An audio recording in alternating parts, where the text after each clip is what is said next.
and welcome to a very special painting stream today, slightly out of the usual schedule, but we have got something very exciting on Jay's painting desk that we're going to have a look at. I'm just going to switch to Jay's camera, which has gone a bit wonky, unfortunately. So yeah, we are painting the new Emperor's Champion model. Jay, can you push it back towards the back of your painting tray? The other way, the other end of it. This side? No, top corner, your top right. Yeah, there you go, and down a little bit towards the camera. This is a bit horrendous, isn't it? So yeah, we are painting the new Emperor's Champion. You should be able to see it on your screen, hopefully shortly. I can see it on the Jay, screen now. Yeah, I so can just move see it down now. a little towards the camera. There we go. So we are painting the new Emperor's Champion. So yeah, this is from the new Black Templar Army box. Let me switch to the other screen because you can't see it like that. Let's do it like that. So yeah, we're painting the new Emperor's Champion. It is a really, really cool model. How did you find building the stuff out of the new box, Jay? Yeah, really, really cool. So the Emperor's Champion in particular, he only goes together in one way. So there's no sort of variety. You can't really twist his head round or anything like that. But the end result is really, really cool. He's got like this holy plate like belted on the top of his Primaris armor. So he's a really chunky model, really, really cool. And his blade as well, with all of the inset sort of inscription along the surface of the blade. I mean, he is. The army's, to be fair, a lot of the army looks very, very nice. It's all got lots of detail on it, all the chains, the scroll work, the tilt shields and things like that. But this model in particular is a really standout piece. I think he'll be a nice centerpiece in the army. The rest of the kits, so the Marshal, there's quite a lot of customizability on the Marshal when you're putting him together. So you can change his primary weapons, the sword or the axe. You can change his secondary weapon, the plasma pistol, or the really cool combi plasma. Was it combi plasma or combi flamer? Where is he? Let me go and grab him. I've gone for the plasma pistol build, and he's got a variety of heads as well. So he's a really cool model. But the Primaris Crusader squad, the two sprues you get in the army set there's lots of variety on there. You know, lots of different ways of putting together the models with different weapon loadouts, and lots of tiny little like details like purity seals and little like trinkets and tokens and relics and things you can hang off of the models. So you can get a really, really nice varied looking unit out of that one box. And I was a bit worried at first when I first saw the Warhammer community pictures of the Primaris Neophytes. So these are like the new Primaris Scout models, really, really nice. I thought, they look a bit static, a bit awkward. But actually, when you get the sprue and you start putting them together, you can switch all the arms and things around and the heads around. You can make some really dynamic looking models out of them. And so they've really gone up in my sort of, how I rate them. So overall, yeah, really, really fantastic range. And we've only seen parts of it. Obviously, you've got the characters still yet to come. The Sword Brethren look really, really nice. You do get one Sword Brethren on the Primaris Crusader squad. Yeah, and you can outfit squad leader, isn't he? That's right, yeah. And you can outfit him with different... He's got power weapons, power axes, power fists. There's lots of different ways you can build that particular Sword Brethren as well. And that sort of gives you an idea of what the Sword Brethren box that's coming later is going to look like. Really, really cool. Yeah, it's amazing. Anonymous Rex in the chat asks, are they monopose kits? So the characters are obviously like you'd expect for a character. They are kind of the stock build. Yes. Now, obviously you built them. I had a look at the sprues. They're not push fit models.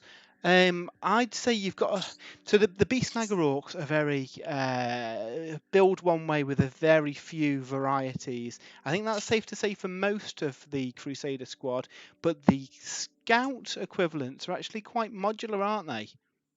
Well, so what you get basically is you get a torso and a set of legs, and you get two pairs of them. So let me try and find two that are the same here. Which is quite common, I think, in a lot of... okay, so that one shares the body with the... So here we are. So we've got two, and hopefully I'm in the right... I'm looking now to see where... Yeah, I think we're okay there, aren't we? Yeah. So we've got two here. So they share the same legs and torso, but then, of course, you get all the different weapon arms. So you can fit them with heavy bolt pistols, Astartes chainswords, auto bolt rifles. This guy's got a heavy bolt pistol, and he's sort of drawing a chainsword from his scabbard on his belt there. The heads, the shoulder pads, the arms are all separate, and you can mix and match them. So really what you've got is you've got 5 pairs of identical torsos and legs, but then you can modify how that model looks by putting different weapon arms on, different heads on, different shoulder pads on, plus all of the different trinkets. So actually, I've got a squad here of 5 Primaris Crusaders, and they all look different, which is really cool. How would you would there be enough variety for a squad of 20? Because obviously I think they can go up to 20, can't they? These guys. Yeah. So I think definitely, because what you can do is, I haven't used any of the bear heads. You've got the bear heads as well, which add a bit of variety. You've got the different shoulder pads you can use. And then what you can do here is, this guy's carrying an auto bolt rifle. You could use the one where he's sort of got it slung down here, walking forward. And then on the other version of this torso and legs, you can use the one where he's aiming down the sight of his auto bolt rifle. So that, you've got 2 models there with the same torsos and legs, but different things with the weapons. Obviously, you switch the head rounds, you put a tilt shield on one, or you give him a chainsword and a bolt pistol, which you can mix and match in the squad. The Crusader squad has a very, very varied sort of weapon loadout. So I actually think even going up to a unit of 20 of these, you're going to be able to make every single model look different, which is great. That's cool. That's cool. They've really gone for more kind of like cinematic looking models rather than the old ones were pretty much just flat joints, weren't they, for the arms to stick on, where now they're in much more dramatic poses, aren't they? Definitely. I mean, these guys look like they've just walked straight out of Black Templars artwork. I mean, this is, when you read about Space Marines in novels and Black Library books, this is how you imagine they look, walking across the battlefield with all the tabards flowing between the legs and all the chains hanging off the weapons. I'm really, really impressed with this Primaris Crusader kit. These guys here, these are the Primaris Neophytes, so your scout equivalents. And again, you get 2 pairs in the box, 2 pairs of legs. And so actually, these are different. So the torso is separate from the leg. But the torsos are all the same. So you get 4 sets of the torso, which is identical on each neophyte. Then you get a whole host of different arms and shoulder pads, which you can mix and match. And you get 2 sets of legs. So there's a legs here where he's sort of like running forward a little bit, and this one where he's sort of striding forward. So you can see here we've got the 2 with the same legs there, but I've made them look completely different. Yeah, no, that's cool. Anonymous Rex, you're saying in the chat, the scouts would make a nice kill team. Yeah, I imagine they would. Now, we haven't got rules for kill team in the codex. I wasn't sure if they'd maybe do that. Now, I guess technically kill team's a different product line, isn't it? Different range, so I guess it's no surprise that they're not in there. I wonder if, obviously we get in the bespoke kill team boxes every quarter, whether we'll get something like the compendium, including rules for other units that have come out. Andy Woods in the chat saying hello. Immortan Joe also, have a good afternoon, gents. Hope you have a blast with the new Black Templars. Unfortunately, I'm off to bed. I look forward to seeing your progress on them, Jay. So, well, now we're allowed to talk about them, I'm sure Jay will be sharing his progress as he goes through over on Twitter. Oh yeah, definitely. Well, the plan is to get this army. We've got a tournament coming up in November, 1,250 points, and I really want to take the Black Templars to that tournament. So I will be all ahead full trying to get these guys painted up. We're hoping to have them on a battle report, hopefully next week, if we can get enough painted by then. So we'll be able to see them in action. A week might be optimistic, but we'll, if we can, yeah, definitely. Obviously, we didn't quite have time to get an entire army of Black Templars painted in the few days we've had since we've had the box in our hands. So unfortunately, we couldn't do one today. But we thought we'd share some progress painting. So you're working on the Emperor's Champion today, aren't you, Jay? I am, yeah. So what I have been working, and I can show this guy now because I did use some of the transfers from the new transfer sheet. So I've not posted this guy to our social media yet. So this is a Black Templar test model that I've been painting. So this is the scheme I'm going to try and replicate. Just let me know if you can see that. Hopefully, I'm trying to judge where I am on the... Yeah, let me put it on the main one. And then if you go to your right towards the top of your mat, Jay. Up here. There you go, perfect. Excellent. So this is the sort of scheme I'm going for. So this is an Assault Intercessor with the red trim on the shoulder pads. And I've used the new Black Templar transfers on his shoulders there. Really, really nice. The transfer sheet's here. You can see I've already been sort of eaten into it. It's a really cool transfer sheet, isn't it? You get that with the upgrade pack as well. Yes. So you've got the vehicle markings, tilt shield, heraldry, There's no scroll work on here, which is a shame, really. It would be nice to get a bit of scroll work, but I mean, you can't really complain at all of those sword brethren and your regular troop markings there. So this is the scheme I'm going to try and replicate on the rest of the army. So it's sort of like maybe 60-70% of Louise Sugden's sort of black armor masterclass that she did. I've not gone all the way with all the highlights because I'll be here all year painting them if I did that. But I think they look good enough. So now I just need to try and build, figure out what I'm going to be taking in my list. Yeah, definitely. So, obviously, we've also done a full review, both the video and you've done a write-up of the new box. I have whacked that into the chat for you all, so if you haven't seen it, go check it out. It's a really cool book, isn't it? It's I think fans of Black Templars are going to be really happy with the book because the quality of the way they've got the rules tied in with the actual background of the army. This is a crusading force. They seek out challenges. All about honor and the vows. It really, the rules really replicate what the army is about from a lore point of view. But I actually think as well, out of all of the codex supplements we've looked at, Dark Angels, Blood Angels, Space Wolves, I think this one has a lot of customizability. There's so many different things you can do with even the old legacy firstborn units get a real boost in this codex as well. Yeah, absolutely. You can I really like the idea that you've got the relic bearer rules, which allows you to give relics to units. And then there's stratagems you can use to upgrade sergeants in units as well, to have extra wounds, extra attacks, carry extra relics themselves, give them war. So you can, in my head, I'm thinking you could have a Primaris Crusader squad with the Sword Brother leading it, holding a relic, and really go to town converting it. He's like a little mini character himself. Yeah. So I think you can have lots of fun playing this army. I really like the idea of those relics being included in your squads. Like you say, you could do even a little, like you used to have kind of unit fillers in Warhammer Fantasy. Yes. You could have a little kind of I don't know, gathering of acolytes carrying some kind of relic, and game wise they don't have any purpose, but you represent them next to the squad. Yeah, definitely. I think that'd be really fun. Yeah. So what's your favourite thing with the new book then, Jay? Oh man, so many. So the first thing to talk about, I guess, would be the Templar vows, which is your site, they call them super doctrines, I think. Your Black Templar special rule, and these are 4 vows. You get to choose one before the game begins. So after you've read the mission briefing, you know who your opponent's going to be, you know what the mission is going to be. So then you have a look at what Templar vow you want to try and achieve that game. And these give you a bonus army-wide, and it's really cool because the bonuses affect every Black Templars model in your army, including tanks and dreadnoughts. So keep that in mind. You also suffer a passion, which is like a drawback. So these are similar to the old. I think in 4th edition they used to have a similar mechanic.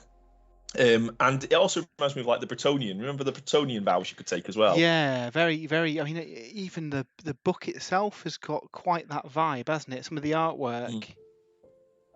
Yeah. So these are really cool, and the abilities range from giving you extra movement and reroll 1s to wound against psyche units, but at the cost that you sort of become too occupied with hunting down the witches in the opponent's army, so you can't do actions in certain bubbles. The standout one to me, probably, which I think is the most useful, most broadly useful, but they're all very good, and I think they all have their uses. And the fact you can choose before you start your game means you can sort of tailor a little bit as well. But I think it's the Uphold the Honor of the Emperor, which gives every Black Templars unit a 5+ invulnerable save, and a sort of mini transhuman physiology in that they can only be wounded on a 3+, regardless of what the strength or special rules the attack has.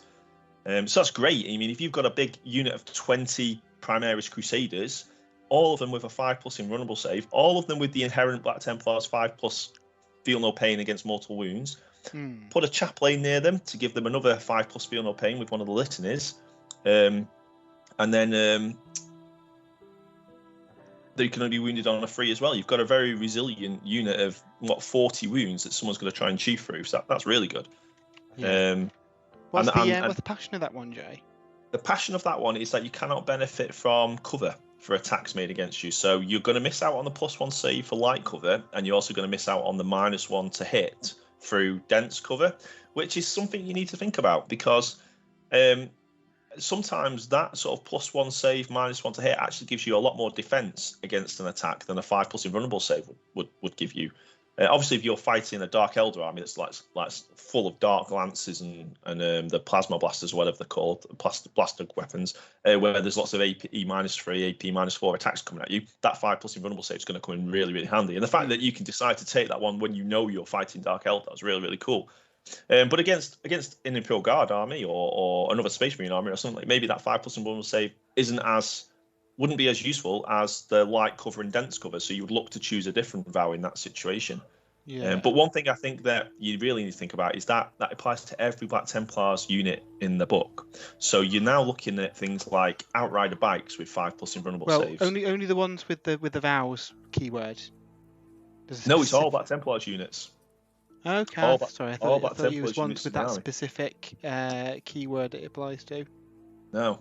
So you've got it's literally every Black Templar unit benefits from those vows, and that includes your Land Raider Crusaders with 5+ invulnerable saves, Outrider bikes with 5+ invulnerable saves, Dreadnoughts with 5+ invulnerable saves that can only be wounded on a 3+. So they're not vulnerable to things like volcano cannons or massive strength 16 attacks that can come from some characters nowadays.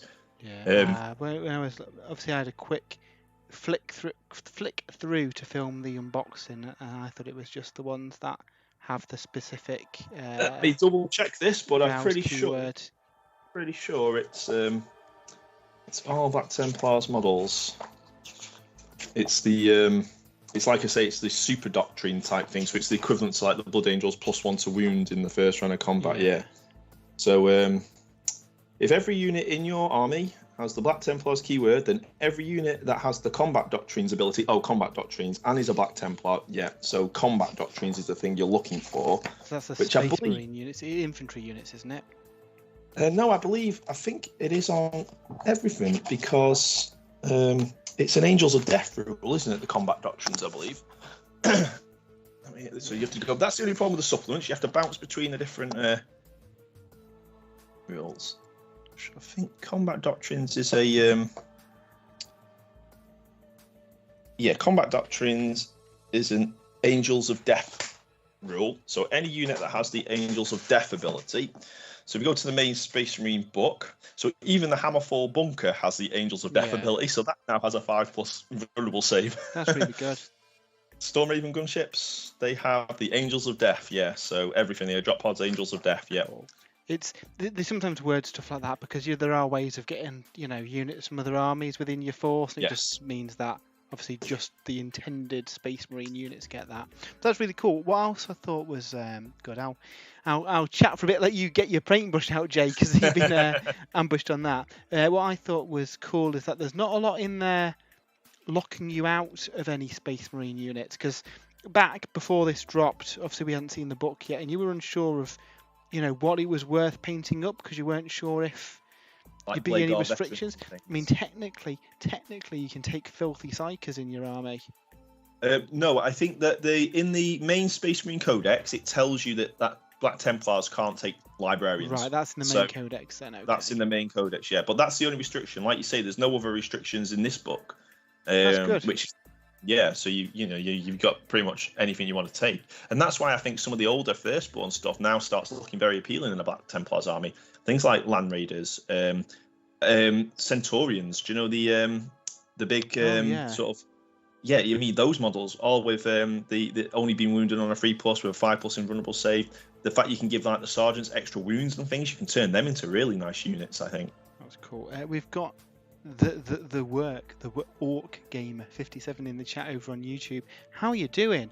We are painting, or Jay is painting up the new Emperor's Champion from the Black Templar Army Set.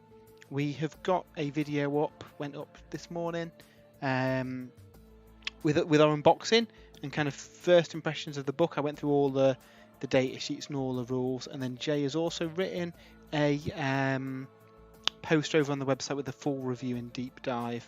It's really, really cool. I'm sadly not painting any Black Templars. I'm painting some Orks, because we're off to a tournament at the start of November. And yeah, we need orcs on Black Templars, really, don't we? Keep it Definitely. fluffy. Yeah, it was really nice. It was a really nice book. Like stylistically, it's got some nice kind of like, I don't know if you've got it to hand. There's some nice pages where you've got some like scroll work and like tilt shields and all sorts of nice stuff on there. I mean, that's what I think. I think fans of Black Templars get a lot. I mean, the first thing you have to say, Matt, is that Codex cover. Oh, the Codex cover is absolutely gorgeous, and the box itself has that full 3rd edition artwork as well under the slips cover. It's so nice. With so the nice. bows on the back. But yeah, you're right, Matt. I mean, this is a real treat for. So I'll just grab some sort of pages here to sort of show you. So you've got the new artwork there. That's going to be on the main Codex cover. Then when that comes out in a few weeks' time, which is still really, really nice. Yeah, I've got to say though, so, like some of the limited edition covers have been hit or miss. For me, I'm all in on that 3rd edition artwork. Well, I mean, that's it. That would find a place in anyone's collection, really, wouldn't it? And the fact that they've not, there's no text writing on it, no nothing. Yeah, it's so good. So, and what I thought was really good about this book, and I've been a bit disappointed with the lore in some of the codexes, like the Dark Eldar codex. I found there wasn't much new stuff in that, if anything, really.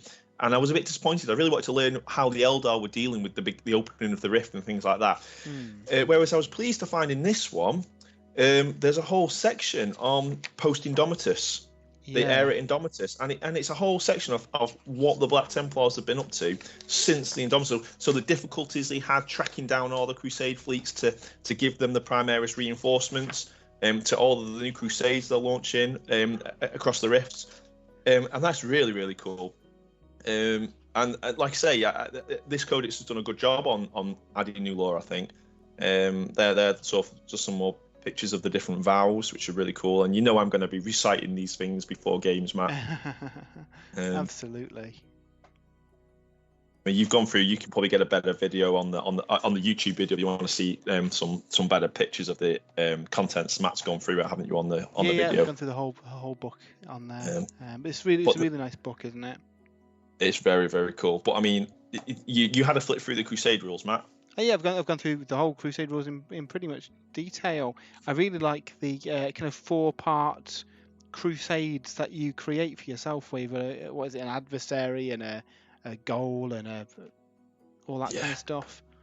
That's so cool. Yeah, so and these are things that you work towards over the course of a series of games, not just one game. So yeah, you declare an oath of crusade, and you pick an objective to reclaim the Emperor's realms, to tear down the opponent's strongholds, to find a lost relic.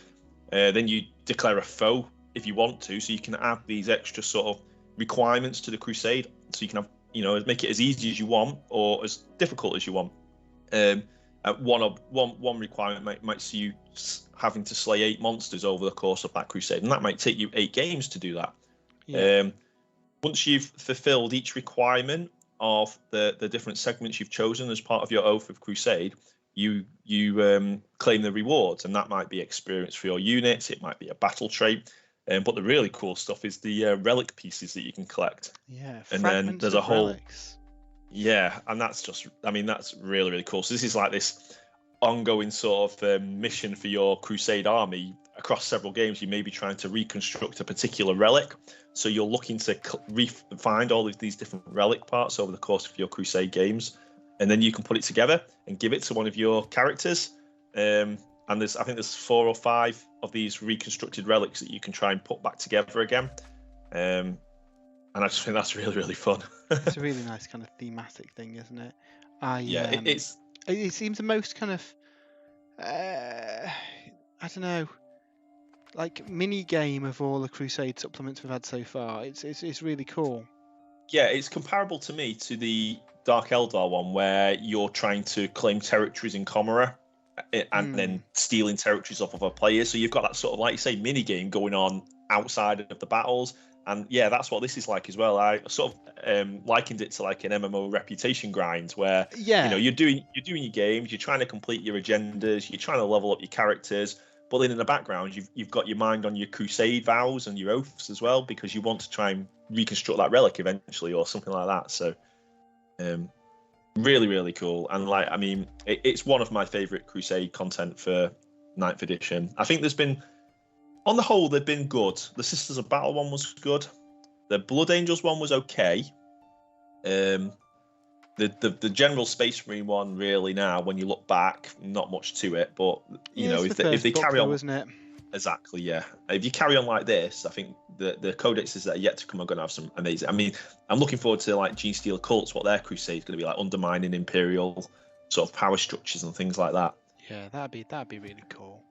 Yeah, it is good. We do like the Crusade content on the channel, and I think it's one of the funnest parts of the new edition. And again, we're seeing that in Age of Sigmar as well with Path to Glory. Yes, definitely. It's definitely fun. So if you're watching in the chat, have you ordered the new Black Templar box? Are you tempted to start an army, or are you going to hold fire until the separate stuff comes out? What's cool about this one is that Games Workshop have said that it's only going to be a couple of weeks between the launch of this one and the main wave. Now I think we worked out that roughly you're getting the codex and the data cards free, aren't you? Yes, it's a good deal, really. So, you know, and Element, I think we're selling it for about £100 this morning. So, Really? arguably, Oh, wow. you're getting a bit more free as well. So, yeah, I know some people were kind of a bit, and I said this in the video. Some people were disappointed that models, like numbers of models wise, it's got less Yeah. content than the Orc Beastnagger one. But I think value wise, it's spot on, really. You know, you had the one character in the Beastnagger one. You had the unit of Squig Hog Riders, and you got 2 units of Beastnagger Boys, where you get a Redemptor in it, which is an old model, but it's like a 40 quid old model. Yeah, it's a nice model, very useful in a Black Templars army as well. Now, arguably, I'd have rather seen the Sword Brethren rather than the Redemptor. If we're going for an all-in, here's a box with all the new stuff, and then it probably would have had more like value for buying multiples of it. Yes, yeah. But I mean, the Redemptor's not a bad unit, so especially in Black Templars, you've got so many bonuses to combat. A smashy combat dreadnought is going to be terrifying. Yeah, with the 5+ invulnerable save. Yeah, there's going to be some really cool stuff you can do with them. So yeah. So how have you found painting the Black Templars, Jay? So I really enjoyed the Assault Intercessor. It was really, really good fun to paint that, and the white shoulder pad, making it look a bit grimy and dirty. Really, really cool. I'm really looking forward to getting stuck in on the Crusader squad. You know, with all those chains and things like that. Black armor is a bit. I think black generally is quite hard to paint and highlight up without sort of making it look a bit odd. Yeah, I always struggle with it. I've tried black in the past. I mean, that's one of the reasons I haven't done Black Legion, just because I wasn't convinced I'd be able to replicate it at speed across an army. I think is the key bit. Yeah. You can take your time, but it's going to take ages to do an army, and I like to churn out armies. Yeah. In fact, you've been painting some Order of Armored Lader as well, haven't you? The black, the classic kind of Sisters of Battle scheme. Yeah, so that was before I saw Louise Sugden's tutorial. So I was using the more sort of neutral greys to highlight that black. But then you do risk. I don't know. They look a bit stark sometimes. The highlights I find. So I'm using this like chunky highlight technique on the Black Templars armor, and it does sort of soften the highlights a bit, which is nice. And of course that turquoise shade at the end just sort of like seals it all together, which is really nice. So cool. The Work Gamer 57 says, "I'm doing good. I've been meaning to work on my Ork army set, but I don't have the supplies." Yeah, I should have started these a long time ago. Because I've had the army set, but there's been lots. There's been lots of paint, hasn't there, Jay? We've been working on a few different things. Obviously, we're working on the Stormcast and the Cruel Boys from Dominion. We're kind of at mercy to the release schedule, unfortunately, aren't we? It's definitely not a complaint. I was painting the awesome Kill Rig over the last couple of weeks, and that really got me excited to kind of crack on with the Orks. Well, I think Especially we've got since a you were super excited to do the Black Templar, so we kind of had an eager volunteer to paint those, didn't we? Yeah. So yeah. Yeah, I think it's they've landed quite well, haven't we? Like I say, we've got the 40k tournaments coming up in November, so we've sort of got a good window now, I think, to try and get some paint on these models, the Orks and the Black Templars. We have, and I've got a fairly quick scheme down for these Orks. I'm painting these characters first because characters, sometimes you end up kind of putting the characters to one side, and I don't know. Normally what I try to do is paint like a unit then a character and alternate like that, but I had these built and sprayed first just because of the order that I built them all, and the weather's been a bit spotty the last few days, so I thought, well, if I can get all the characters done this week, then I can do all the squigs together because I'll be using the airbrush for them. This is obviously going to be a bit different because it's the great white squig, so I'm going to have to look at some pictures of sharks, I think, in order to get that one sorted. And then yeah, it's just the Beast Snagger boys after that. So I reckon 3-4 weeks we've got till the tournament, I can get all this painted. I've also built some grots that probably aren't going to be in the list, but as I look to expand this force out, I'm sure I'll be using them. Yeah. Plus, you get that new what's his name, the character who likes the grots, haven't you? He's quite cool. Yeah, well, he's in my list. I think I can fit a unit of 10, but I probably want more of them. With him, they can shoot and do action, so they might just be my kind of like, action guys. Yeah. For doing objectives while the Orks go and smash things in the face, because it seems a waste using an Orc to do an action, doesn't it? Yeah, and then you Orks just eat them on the way back. Exactly, it's like a snack after the battle. So yeah, so what I'm doing today is basically trying to block in. I mean, what time are we on? It is 12:30, so I'm going to try and get all the kind of base colours blocked in today if I can, and then start washing them up and highlight. What I've done a lot on these Orks is base colours followed by a contrast paint to add some like shading and definition. I think contrast works really well as like glazes and ways of just kind of shifting the tones of things and adding a bit of a quick, super easy highlight.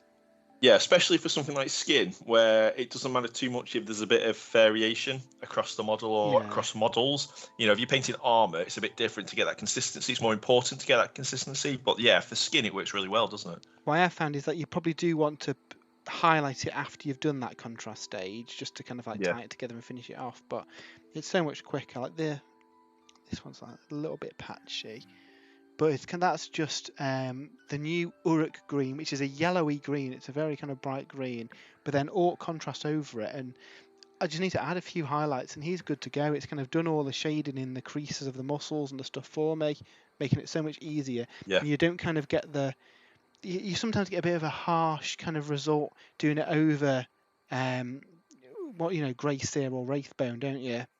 Yes, you do. It can sometimes look a bit, I don't know, patchy sometimes, and I think because it's going over a base colour, that masks it a little bit. I guess it's finding the mid ground, isn't it? You can, with contrast, you can spray it up wraithbone, whack the contrast paints over, and have an army that's good to go. You just need to be careful with how it dries sometimes. Going over these base colours, what I've found is that you're probably better off diluting it a little bit with some medium. Again, it just brings the harshness down a little bit. But yeah, contrast really, really good to use. It's a shame Dave's not on. Dave loves contrast. Yeah, he uses it a lot, doesn't he? Contrast. Pretty much predominantly uses contrast. Yeah, it's definitely a good addition to your range. So don't knock it. It's certainly not like beginner paint. It's beginner friendly, but I think non-beginners can get use out of it, if that makes sense. Yeah, I pretty much use contrast on every model I paint nowadays. Yeah. In places. And I wouldn't, a lot of people see it as like a crutch. Well, So what? So, yeah, if it makes it easy, if you can get the same effect easier by using contrast, then what's the problem? Pretty much. Yeah, I enjoy the contrast range, but like you say, I'll use a combination of air paints, Instar paints, GW paints, contrast. I don't really stick to one brand exclusively because they've all got different qualities and different things that they excel at. Like the Instar stuff's, super thin and goes on beautifully and goes through an airbrush great. And obviously you've got quite a resource where you can mix up any colour that you want, which for like GW paint you probably have to do quite a bit of research, kind of working out what combinations of colours, and then at that point you may as well just buy the pre-mixed colour. Yeah. Where Instar have got on their website pretty much a whole like repository of different paint colours. Obviously we've got Duncan Rhodes' Kickstarter for his new paint range on the way, so I'm interested in seeing a bit more about that as well. It's... Oh yeah, of course, yeah. With the Kickstarter, yeah. Yeah. You use some Army Painter stuff, don't you? You've got brushes at least, haven't you? I use the Army Painter brushes, yeah. I don't know. I just tend to use exclusively Games Workshop, but only because it's just the convenience of it. I know, which I don't need to mix paints. I can just go to the shelf and get that paint and get the same shade and color off it. So it's just a convenience thing, really. But yeah, I do tend to use the Army Painter brushes. I've tried different brushes over the years, and I like the Army Painter ones. So. Yeah, I mean, again, I've used Winsor & Newton. This is an Artis Opus. It's a bit of a knackered Artis Opus. I need to replace it, but it's fine for putting down base colours. I actually picked up some Army Painter ones because I think my basket at Element was like £3 short for free shipping, so I whacked in a few brushes to give them a go. GW brushes I use, the new white ones, the synthetic ones are really nice for kind of price to performance, where your Winsor & Newtons you're talking like a tenner a brush. Yeah. Even if the GW ones do need binning at some point, it's working out kind of like, compared to the life of them, is it worth just using those ones? Again, for convenience, I can just go down the street, head to Games Workshop and just pick one up without having to order it online or anything. So they're really good for like washes and dry brushing and like laying down big base coats and things. Yeah, I mean you can get some expensive dry brushes, and I'm kind of like, it seems a bit pricey for something that is inherently going to get ruined, isn't it? Yeah. Though I've seen some really good effects with expensive dry brushes, so it's one of those, isn't it? Yeah. The Work Game 57 says, do you think Tyranids or Genestealer Cultists are going to get a release soon? So, Tyranids are the kind of main antagonists in the Octarius storyline. Now, we haven't seen the Octarius books yet, have we? The supplement books. No. So, there'll be 2 of them, and I kind of expected the first one to be out by now, since it features the Orks. So I wonder if we'll get part 1 kind of like before Christmas and part 2 after Christmas. We know that Imperial Guard are probably going to get something because we've seen the new Deathcore of Krieg kit. Whether they get more kits, whether we get other regiments, I hope so, because that would be cool. But then that kind of suggests a big release wave, in which case that's probably not going to be in the next couple of months. As for the Genestealer cults, we've heard rumours about a Custodes versus Genestealer cults battle box called Talons and something. Talon and Claw. Talon and Tendril, that's it, yeah. That may or may not be true. This isn't info that we've got from GW. This is just word on the grapevine from a fairly reliable source. So I imagine we'll see that, but that doesn't necessarily mean that the next books will be Custodes and Genestealer Cult. They could be, because that makes sense. They've often done that in the past, haven't they? Like with the Grey Knights and the Thousand Sons. That would, however, also unfortunately suggest that it might just be the new models that are in that battle box. It's a bit of a double-edged sword sometimes having one of those releases. I mean, arguably, Genestealer Cults have had a recent entire new plastic range, haven't they? Yeah, they don't really need much. You said Genestealers, but I guess they could come later anyway with a different book. So. This is it. And with the kill team structure now as well, old kits can be updated in that with an upgrade sprue and an entirely new kit. New Genestealers would be nice though, because those I built some. I've got some here. I haven't got them to hand.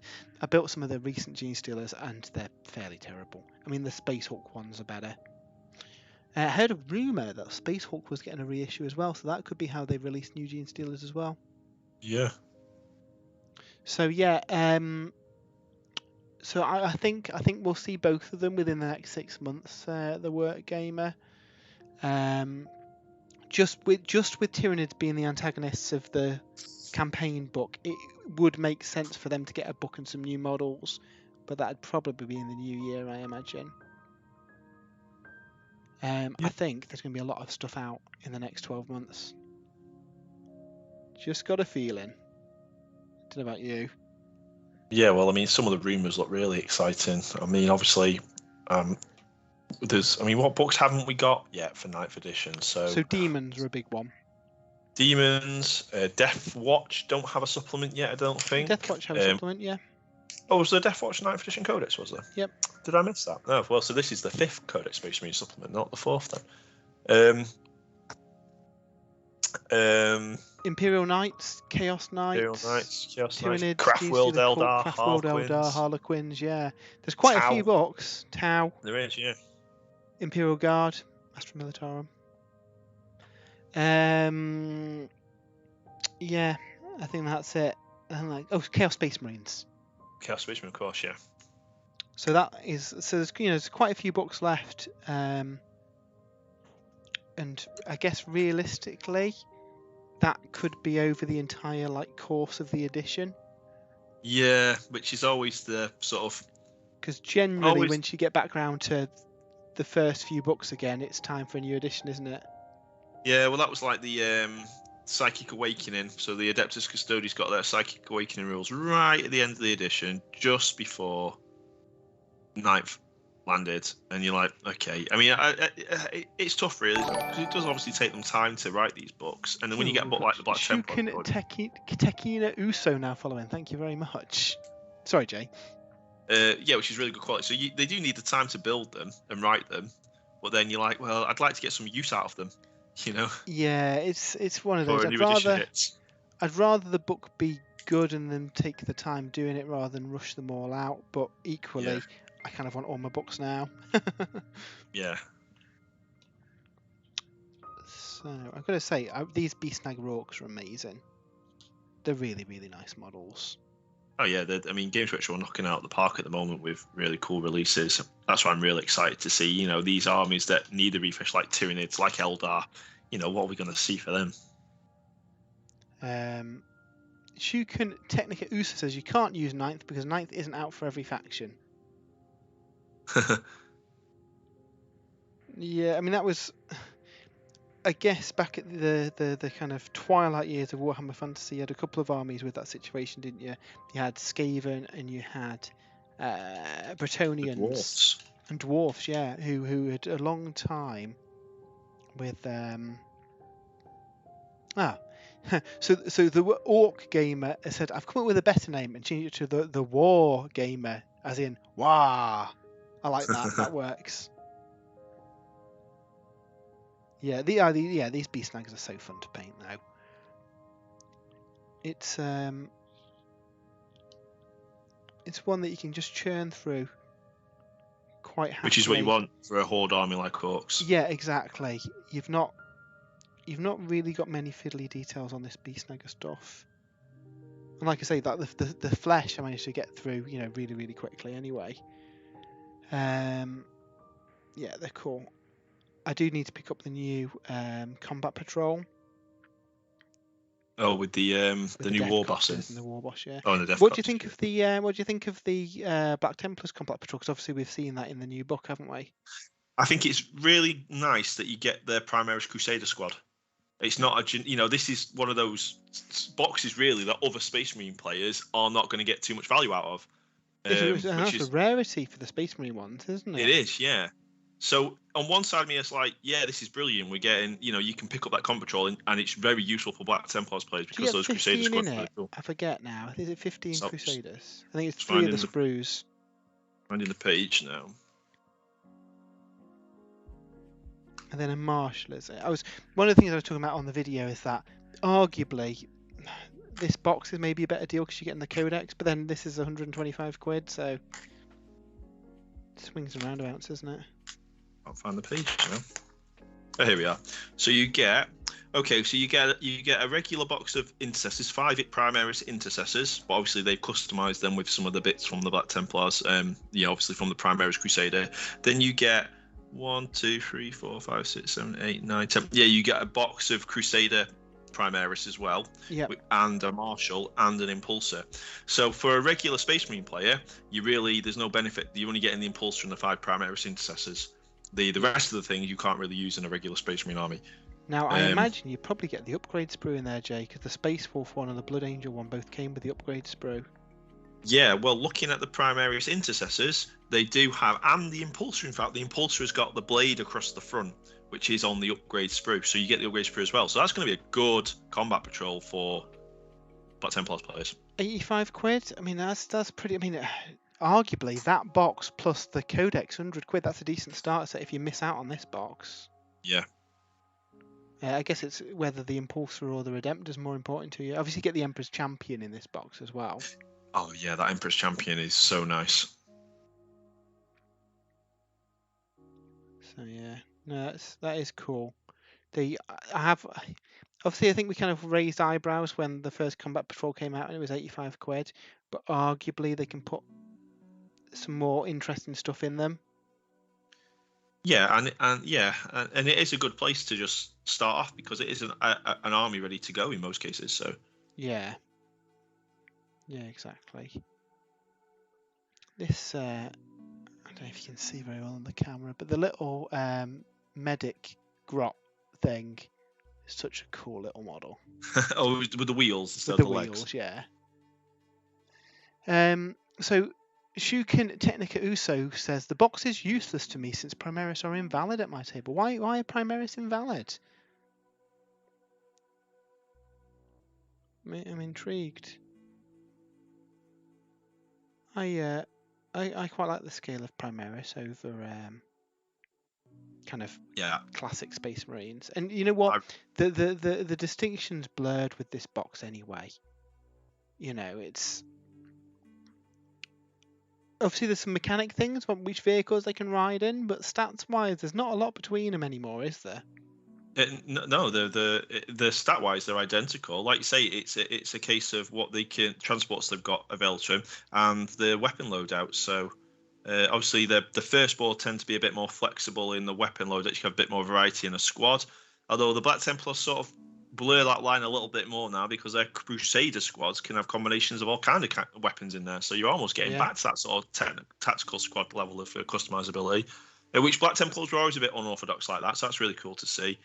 But yeah, other than that, they've done a really good job of making, and like the Black Templars rules itself, I think favours some of the firstborn units. I mean, the way you can upgrade some of the sergeants, the Centurions look like great candidates for some of the upgrades you can give to the army. Terminators, Terminators, I think will look really nice in a Black Templar army. Yeah, definitely. Aesthetically, not even rules wise.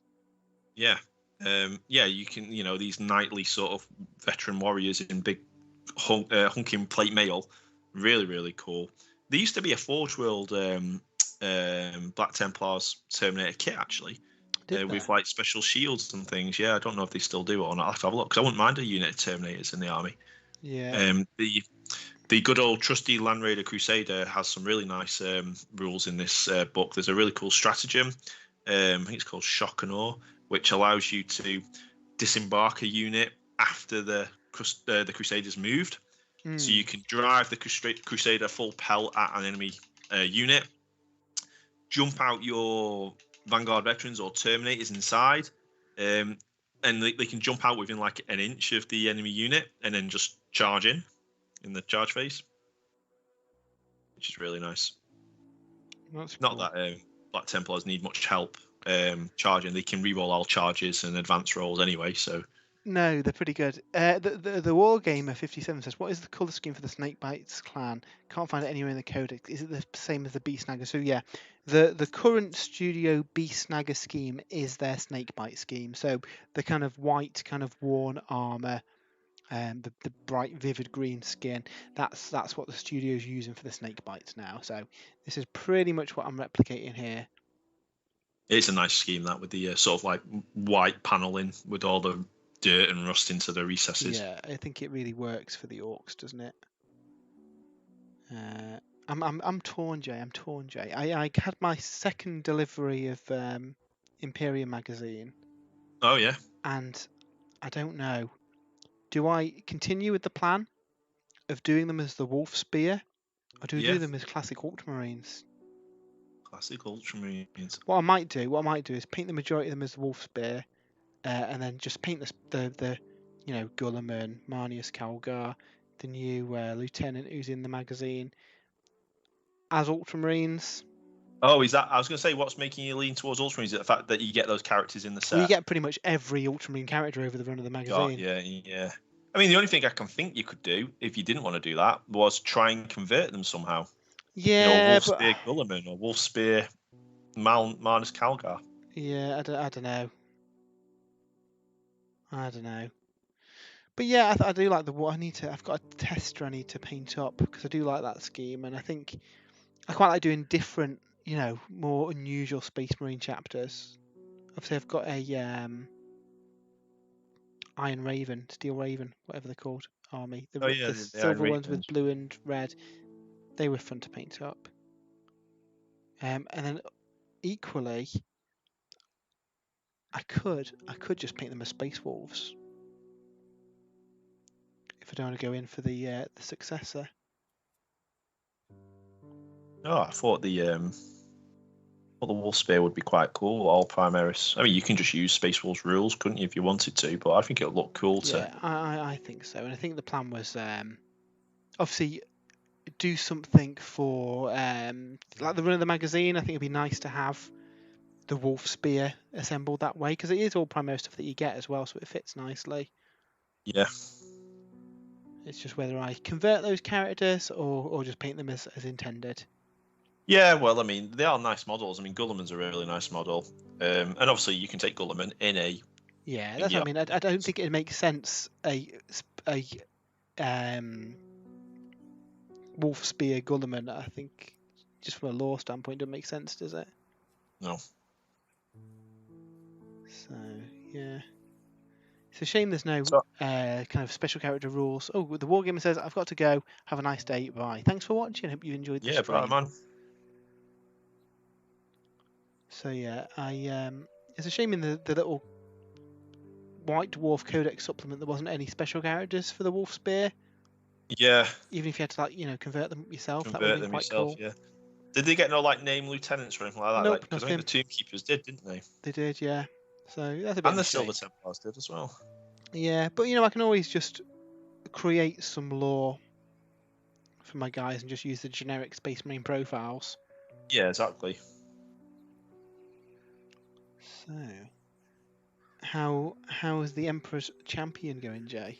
He's going okay. So this is the bit I don't like doing, and it's a chunky highlight. The reason I don't like doing it is I don't mind doing chunky highlights. It's the fact that you can hardly see the chunky highlight because it's like a mix of Incubi, Darkness, and Abaddon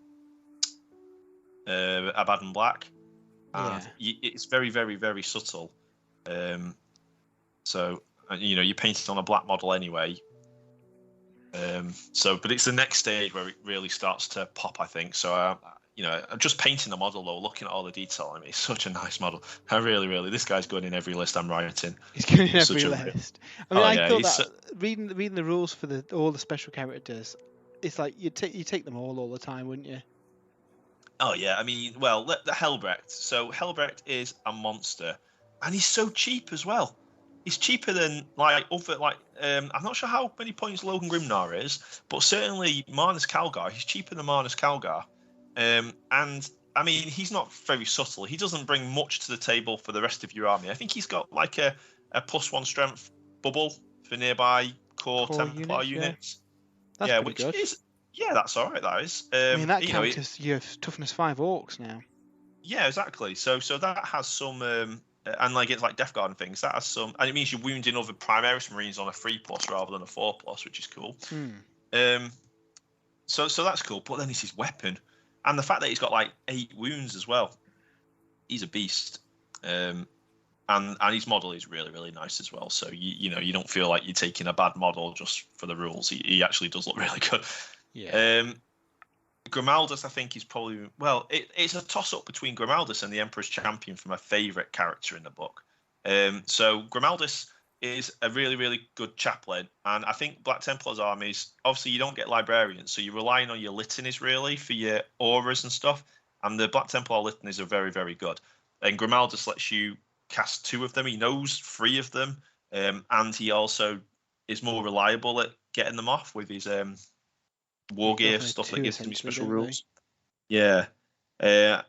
He's also pretty good in a fight as well. He's able to buff himself with one of the litanies, if you take that one, to make him quite respectable in combat. He also denies the witch, so you can do deny the witch attempts with him, and he can do it twice if you make him your warlord, because he gets the warlord trait that also lets you deny the witch as well. I think Grimaldus is going to be like probably the one that sees most table time, just because he's so useful. Yeah. And then the Emperor's Champion. I mean, the Emperor's Champion is just. They've really done a great job of making him completely scary for enemy characters. So, okay, he'll go to town as well on units, but he doesn't get all of his effects against units. You want him fighting the enemy characters. And when he's fighting enemy characters, he's getting rerolls to hit, he's getting rerolls to wound, he's fighting first, he can heroically intervene 6 inches. And then his sword is like, I think he gets 2 profiles with his sword. They're both very good, but the good one is, I think it's strength ×2, AP -4, 3 damage. Yeah, it's bananas good. I mean, Yeah. there's ways to buff the number of attacks that things get as well. Exploding hits, all sorts of stuff you can do. This guy could take on a knight. Oh yeah, definitely. Really, really cool. He has a 4+ invulnerable save as well, so he's pretty resilient. Obviously, he gets the 5+ shrug against mortal wounds standard for being a Black Templar. You can, park him next to a chap lane to buff him even further with, like you say, extra attacks and feel no pain and things like that. Yeah. He's going to be, you want him fight. People are going to be keeping their characters away from him anyway, which is exactly what you want for an Emperor's Champion. And so I was really pleased to see how they managed to write the rules for this guy. Yeah, I think it's a really successful book, to be fair. Yeah, I think it's really nice, and it makes me a little bit sad for like the Space Wolves and the Blood Angels and the Dark Angels, who really didn't get that Primaris love. They fully embraced it with the Black Templars, whereas for those older chapters, they haven't yet. So yeah, and you know what? That's something we might see in like the next wave of releases. I mean, that's obviously a while away, but hopefully we get this kind of thing with a upgrade sprue with relics on, and some kind of for those specialist units for them in Primaris. I mean, arguably the Space Wolves kind of did with the upgrade sprue and the Reavers making the Sons of Mordecai, they called. Oh yeah, that's right. Yeah, it's more of a stopgap than a kind of lore one. I mean, I'd probably use essentially the same unit from the Horus Heresy. Yeah. Just because I think they fit the bill better. Or at least their heads on Reavers. I don't know. It's a funny one, that, isn't it? Yeah, but like you say, I mean, the next edition of the Blood Angels Codex, next edition of the Space Wolves Codex, I'd expect them to have the Black Templar treatment. You're getting a new Dante, you're getting new Sanguinary Guard, new Sanguinary Priests. Yeah. An upgrade sprue with the relics on, like you say. And that is one of the coolest things in the book for me. I hope they do that for every release going forward.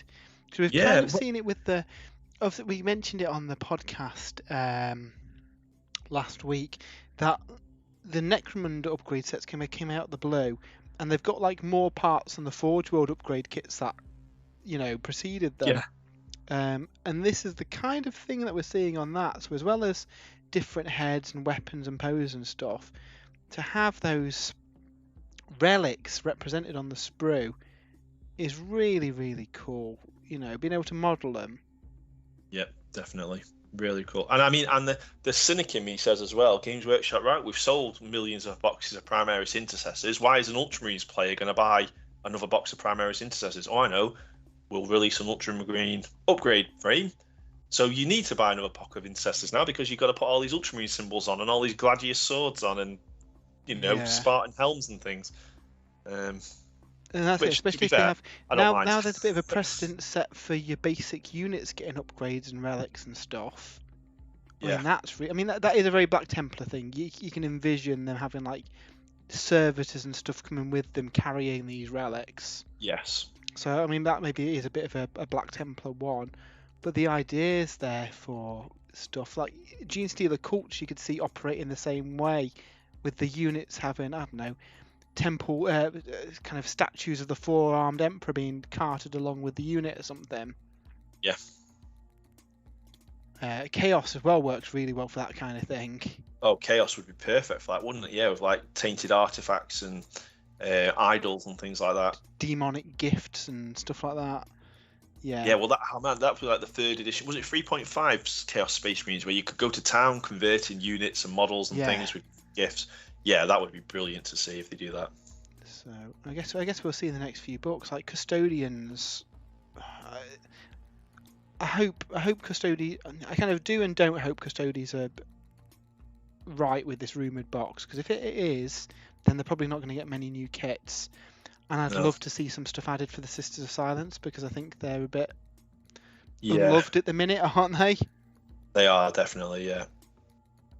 But, you know, we could have a Genestealer Cult versus Custodes battle box, a Genestealer Cult and a Imperial Guard book comes out this year, and then the Custodes book comes out next year.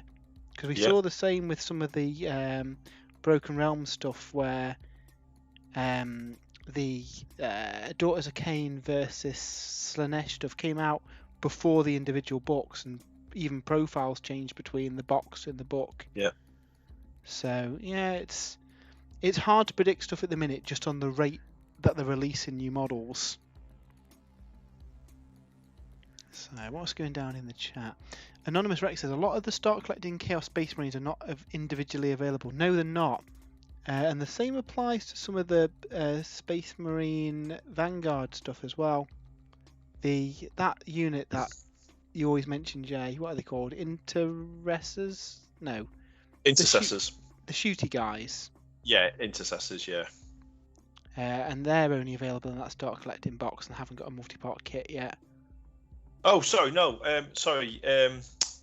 What are they called? The ones with the big autocannons, aren't they? Yeah, jump packs and massive guns. Yeah. Oh, I can't think what they're called now. It's because you can't buy them separately, like you say. Yeah. Yeah, that unit anyway, you can only buy in the box, and the same for the Chaos Space Marines, the Greater Possessed, the Venom Crawler thing.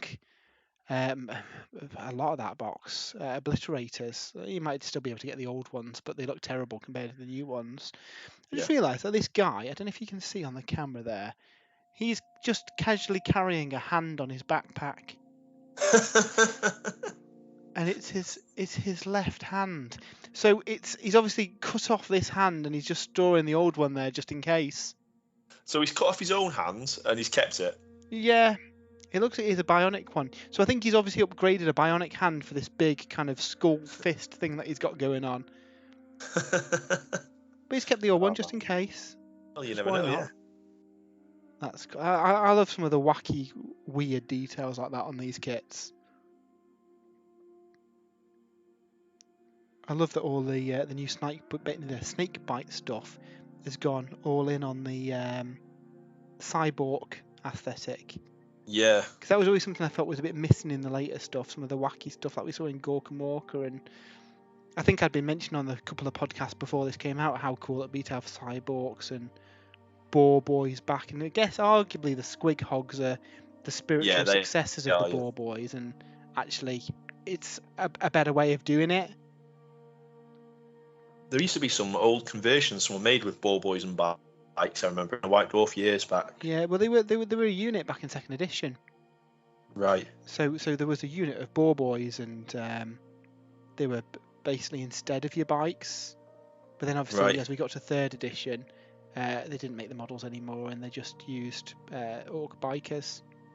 Because there's a lot of overlaps for that kind of stuff, isn't there? Yeah.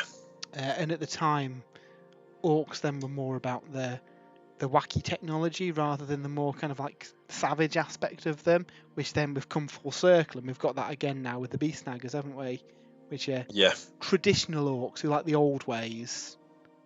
You don't need tanks and ridiculous massive guns. You just need a squig and a chopper. So you're not taking any killer rigs then, Matt? Is that what you're saying?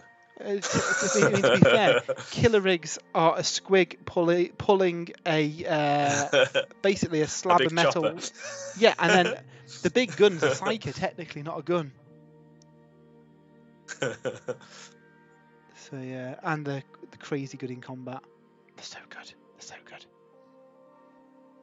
I'm restricting myself to one for the tournament just because I think currently they're quite undercosted, and I don't think taking multiples of them would necessarily be a fun experience. Because I'll play against someone who's taken a really cheesy list and think, oh, I should have taken 3 kill rigs, shouldn't I?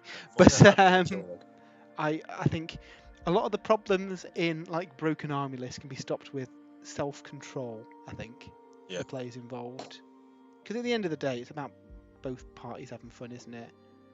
And I don't think you should like remove the kill rigs. They're a good model. I think they just need to be restricted in points or the number of them you can take.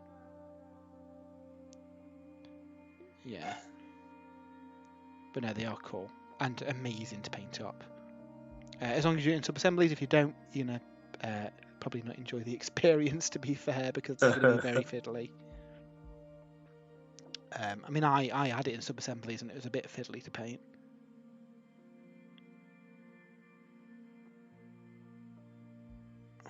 Random hand in a bag. So today I'm mostly painting lead belcher and all the metal parts. I don't know how you go about stuff. I've kind of done the skin first because that was messy. And again, lead belcher is another messy step. Once that's done, I can go back and just touch up any parts of the skin that I've gone on, wash the metal down, highlight that up, and then really I've only got the kind of like the rags that they've got, because Beast Snagger Orks are predominantly naked, so they're quite quick to paint. What do we say about? I mean, they're the 40k equivalent of the what are they called? The Savage Orks. Bone splitters, yeah. Bone splitters, that's it. Yeah, who we always said were essentially just orcs and undercrackers, and the same is true for these. Only the difference is they've got robotic legs and arms, breaking it up a little bit. To be fair, I think using some bone splitters parts, you could have quite a bit of variety. You probably need to. The hard bit's going to be making the cyborg parts, but if you fancy some more au naturel beast snaggers, you just need to give them some pistols. They've got the choppers and stuff anyway, haven't they? Arguably. Yeah, that could look cool. Yeah, just mix them in with some of your other units. Like they'll be your neophytes. Yeah, exactly. Because I can't imagine all of the. I mean, majority of these are, but I can't imagine all of the beast snaggers have got cybernetic upgrades. No, you have to earn them, don't you? Yeah. You have to have something chopped off in a battle first. That's it. So you've got to have some youths that haven't maybe earned their mechanical arm or leg or wheel. And then the more I think about this, the more I want Gork and Mork to come back. Yeah. Because that was exactly that. Even if it is as a kind of Necromunda supplement that allows you to take an Orc warband. I'm really looking forward to the. I'm really looking forward to Ash Waste, is it? Yeah, I'm really looking forward to the Outlaw book coming out. Oh yeah. Because that kind of a bit like with the bounty hunter gangs, I think you're a bit open to use whatever models you want to represent your gang. Yeah. And there's some really nice sort of outlaw-looking models now across the different ranges that you could use as a basis for conversions. Like the Rogue Trader stuff would be good. Oh yeah, Rogue Trader stuff would be really good. I've seen people start building some on Twitter, and I apologise, I can't remember who it was, but they've used the Crimson Core as the kind of core. Oh, the vampires. Yeah, you've got like all the kind of like corsets and elaborate clothes and stuff. Kind of fits with that kind of aesthetic, doesn't it? Yeah. And big hair. I think they've used the female vampire from that, given her like a needle gun or something, and then like an Escher face, and it looks really good. Nice. It's like you can imagine her being some kind of like crime lord or something. Right, I think that is all the metal captured on this fella. So we'll move to Zodgrog. He's the guy who likes the grots. With the hair. With the hair. Now, this is one where maybe I should have left him in sub-assembly to get this hair, but it'll be fine. It'll all work out. I mean, one of the things with getting to fiddly parts, arguably, if you can't get your brush to it, you're not going to be able to see it on the finished model anyway. Exactly, yeah.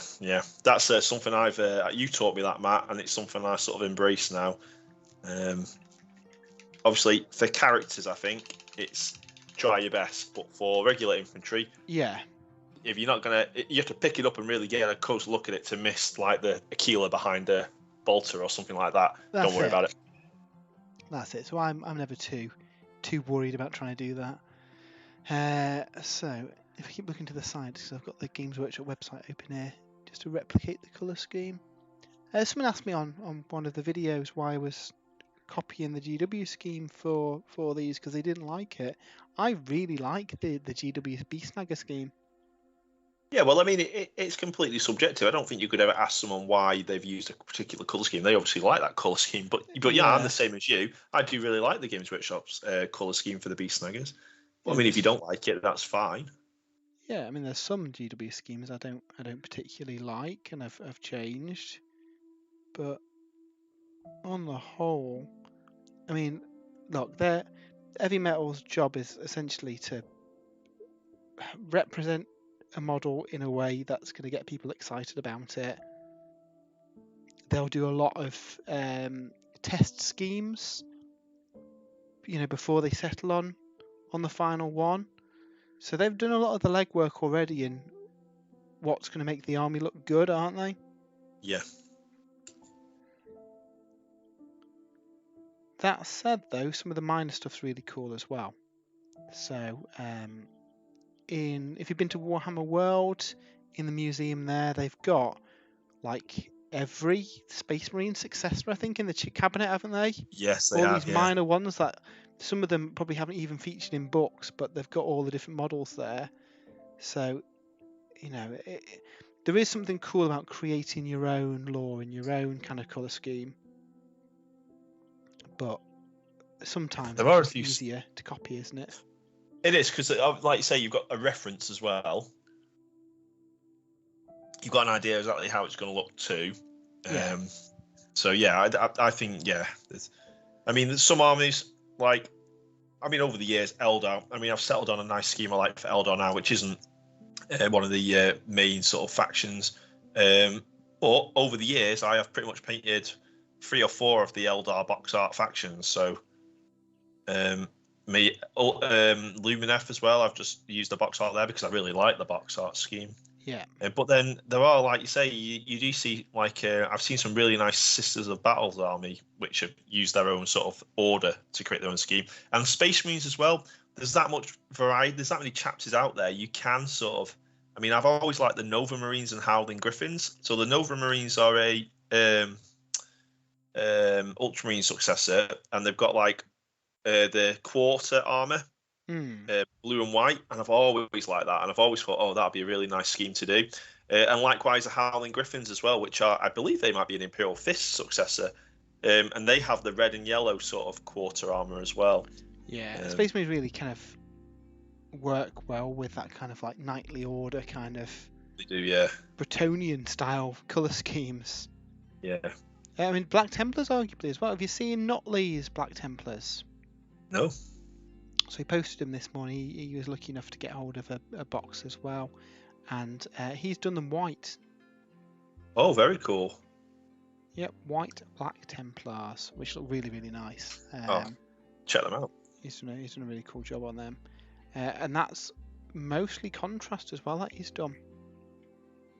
Notley's another master of contrast and getting it to work. Yeah, he gets some cracking results, doesn't he? Yeah, and again, I think it's a secret of making sure you highlight up those models after you put the contrast on, just to finish them off. Yeah. And it doesn't need to be massive, like super neat highlights, just tidy, not necessarily tiny, just to finish off those colours. And yeah, they look amazing. So yeah, check those out. Oh man, I'm painting this guy here, man. I cannot wait to use this guy in a battle. Cannot wait. Well, same here. I can't wait for the Beast Snaggers to hit the battlefield. I've built the Squig Rider as the named character, but I think at some point I'm going to get another one to do as like a generic guy. And I think for Crusade, I don't know, there's something about having your own lore. There is, yeah. So I think in the Crusade you can actually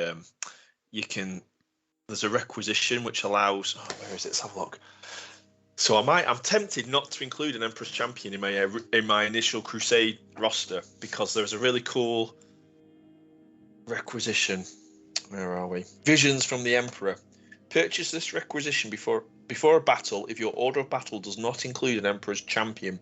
Select one Black Templars character unit from your Crusade and remove that character from your order of battle and replace it with an Emperor's Champion. You cannot purchase this requisition if doing so would cause your total power level to exceed your Crusade. And then the new Emperor's Champion unit starts with the same number of experience points as a character and gains the appropriate number of battle honors and rank. And you can use the Warlord trait requisition for 0 requisition points if that character had a Warlord trait, so you can give them a new Warlord trait. Any relics that character was equipped with are lost. But I'm thinking, I might keep the Emperor's Champion back, and then if there's a really cool battle where, I don't know, my character achieves something really cool, or he sacrifices himself, or does something really like Black Templar-ish, He then returns as the Emperor's Champion. That'd be amazing. Yeah. Yeah, that's a really cool idea. I like stuff like that. It's like the we mentioned it last time, didn't we? Upgrading the mounts in AOS. Such a simple thing that now they've added just makes a massive difference to how you play in the story, and not having to worry about your initial starting force because you can always upgrade that further down the line. Yeah, you just like say develop that character, and then you just get the enjoyment then, don't you? It's like the journey, isn't it, not the destination? Yeah, exactly.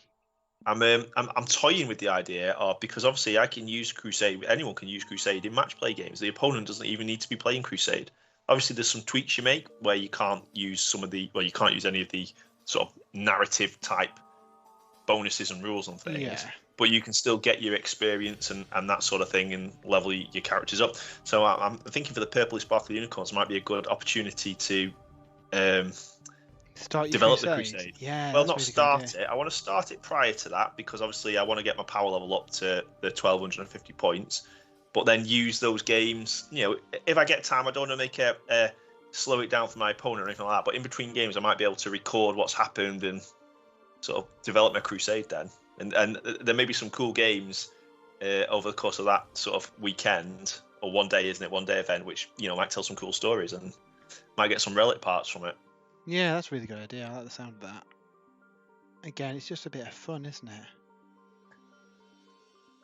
I'm just gonna really crack on and get these guys painted. So the plan for this is I'm gonna lavish a bit of attention on this character, this Emperor's Champion unit here. The Dreadnought. I can normally get a Dreadnought painted up in a session, in a day or two. I've painted that many Redemptor Dreadnoughts and Space Marine Dreadnoughts over the years. I really like tanks and vehicles. I just really like painting. I don't know why. The bigger the model is, the more I find it's not so much a chore to paint. Yeah. And then I want to try and get the infantry sort of battle ready initially, so that I can build on the highlights and stuff over time. That way, then, if I don't manage to get everything done in time for the tournament, at least it's all battle ready. That's it. I think the same for these guys. Obviously, I'm going to paint up the characters because I think they're more the centerpiece, and then I can just get all those infantry base colours down on them, and then you can always go back after the tournament and start highlighting them up and putting the detail in. But as long as they've got those colours on, you can get away with a lot of stuff really, because your eye's drawn to those characters and the bases anyway. Yes. A model with kind of like just base colours blocked in but nicely based will look arguably better than a maybe more detailed painted model without a base. Yeah, for sure. Just because the base ties it all together. So already the Black Armorist guy is starting to pop out a bit now with this first Incubi, well, the second Incubi Darkness highlight. So after this, it'll be the Thunderhawk Blue. And then the turquoise. So hopefully I'll be able to get, what time are we now? Okay, so we've got 40 minutes left of the stream. So hopefully I can get to the stage where I'm giving it that glorious wash with a Pterodon turquoise. Oh, the magical part where it all comes together. Yeah. And then, I don't know, are we doing another stream tomorrow? Or we may be. We normally do. We've got to get these armies painted, Matt, so I will be up for another stream. I think we will. Obviously, this is a bit of a bonus stream, isn't it, with the Black Templars book out? Yeah, I mean, what like I say, we're hoping to get the Black Templars and the Beast Snaggers to the table soon for a stream. Obviously, we need to get them looking a bit prettier. But it would be good to see these guys clashing. Maybe that can be the start of the crusade, Matt. Maybe, yeah. Come up with some cool lore. I think we should do that, definitely. Get the various forces working together. I think Dave's doing his Necrons. He is. He's been working on the Void Dragon. He sadly can't join us today because he's in town apparently. I'm not sure. What's Andy doing? Is Andy playing in a tournament, or is he organising the tournament, running it? I don't know, to be honest. I know he wanted to. He was working last time, so I think he's wanting to be involved with it. And it probably depends on work. Is he painting up a 40k army at the moment? Is he? I don't know if he is, to be honest. No, I don't think he is. He's waiting for. I think he's waiting for Chaos Space Marines, isn't he? I think he was interested in doing like a Khorne army. I think. Yeah. But yeah, we know that there's going to be new Chaos stuff next year. So. Yeah, well, I mean, can we talk about some of the rumours we've heard, or? Yeah, go for it. Yeah, so I've heard quite a lot of rumours about the Chaos Space Marines, and thinking back now, I think some of the recent rumour engines also sort of lend themselves to these rumours. Yeah. Well, Games Workshop have said that next year is going to be a very chaosy year, which is good. Yeah. So I've not heard much on the Khorne side, to be honest. This is all more generic Chaos Undivided stuff. A new Warpsmith character, which I think if you look at some of the recent rumour engines, I think you'll probably spot him there. Yeah, I think you're right. I think we've seen that recently. New Cultists, which is great. Because, I mean, we've been teased, haven't we? Blackstone Fortress with the Traitor Guard, and I don't know. It's just like always been like, they've got the plastic model. They could really do a like non-Space Marine Chaos faction here, Mortal Chaos, if you know what I mean. Yeah, I mean, I've said for ages I'd love them to do Lost in the Damned, Traitor Guard, whatever they want to call it. Fold that into the Chaos Space Marine book and allow you to do a fully like mortal army. It'd be so good. Yeah. So that would be cool. New Chaos Chosen, which I think we've talked about this a while back now. How the Chaos Chosen, they've got the old models in power armor, and obviously you can get the Chosen Terminator as well. They had an upgraded Chaos Terminator box not too long ago, but I could definitely see new Chaos Chosen in power armor. And if you look at like the Galvorbak or the Possessed Marines we've seen recently, even the Primaris Sword Brethren, I think we're in for a treat with a Chaos Chosen unit. Yeah, definitely. And with the different marks, I think they're going to be scary. They're going to be very, very scary. Yeah. So good. What we haven't seen is any rumours about Primarchs, any more Demon Primarchs. I think that we won't get any with the Chaos Space Marine book. We'd be more likely to see them when Emperor's Children and World Eaters come out, which I don't think are going to be in this wave. No. Well, I mean, Emperor's Children and World Eaters, they are normally folded in to the main book, aren't they? Now, will they do what they've done with? But obviously, we've got Death Guard and Tzeentch. I don't know. Well, they've got a couple of options, haven't they? If they're not in the book, that gives more weight to them coming soon. But yeah, or could they do like they've done with the Codex supplements for 9th? Black Templars, for example. Is there that many different units in an Emperor's Children list that they couldn't just use the Chaos Space Marines? There's not currently, but they could easily create stuff for that to happen. I guess is the difference. This is true. Yeah. And I guess with Thousand Sons and Death Guard, it's like they've got their own books. Yeah, I think personally they're more likely to be their own books. They could create new units. You could have Cacophony. Yes. As your, Noise Marines. You could have Palatine Guard. A lot for the Death Guard, a lot of the Heresy era stuff they've reimagined as 40k units, haven't they? They have, yeah. Various marks of Terminators and stuff. So it wouldn't surprise me if they do that the same. Have a unique Sonic Demon engine as part of the Emperor's Children. Have, I don't know, Slangors. Maybe they'll be good in. Maybe they'll be good in 40k. So Games Workshop ring you up, Matt, and they say, look, we can release one Chaos Space Marine book this year. It can be Emperor's Children, or it can be World Eaters. Which one would you say? It's got to be Emperor's Children, hasn't it? Emperor's Children. Yeah. You'll get a Demon Prime out with that, so you know. Yeah, it's gonna be Emperor's Children. I'm a follower of them in 40. I mean, I've got a 30k army for them, so yeah. How about you? Which would you go for?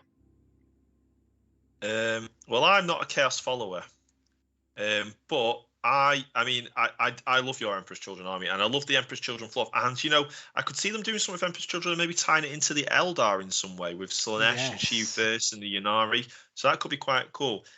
But can you imagine what a Demon Angron will look like? Oh, it looks so good. It looks so good.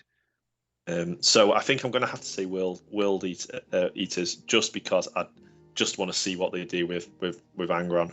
Yeah, I mean, Angron's going to be phenomenal, isn't he? And a new Khorne Berserkers as well.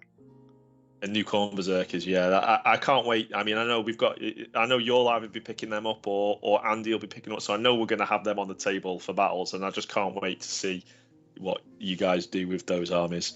Yeah. I know they're just going to be stunning centerpiece armies with those big models when we eventually get them. I mean, I remember when the Death Guard first came out and Demon Mortarion, and I'm not a Chaos player, and I've never really wanted to build a Death Guard army, but you can't deny how good that army looks. Yeah, I mean, I guess the thing is this potentially the kind of thing they save for a new edition of the game? Yeah, it is. It is. Because that's a big range, and then you have that as the kind of like plot of the edition. And let's face it, editions are only 3 or 4 years now. Well, I was going to say, yeah. I mean, what it was last year, wasn't it? We got 9, so we're potentially looking at 10th edition in 2023. Yeah, maybe. Earliest. It's not too far off in the grand scheme of things, is it? No. And arguably, I'd prefer. Yeah, it's nice to get the book now, but like with the Cruel Boys and the Stormcast, you get a massive range if you're in that initial kind of launch to kick box. Off. Yes, you do. Yeah. But you know, and it's at that time as well where you're really infused about the hobby, you're really infused about the new edition of the game, and that's the perfect time to have a load of new models to go out and buy and start painting as well. It's like perfect timing, isn't it? Yeah, it is. It absolutely is. Anonymous Rex says Iron Warriors and Perturabo would be interesting. Yeah, now we don't really have any spoilers in here, but there's some interesting things in the what's the book called? Mortis. Yes.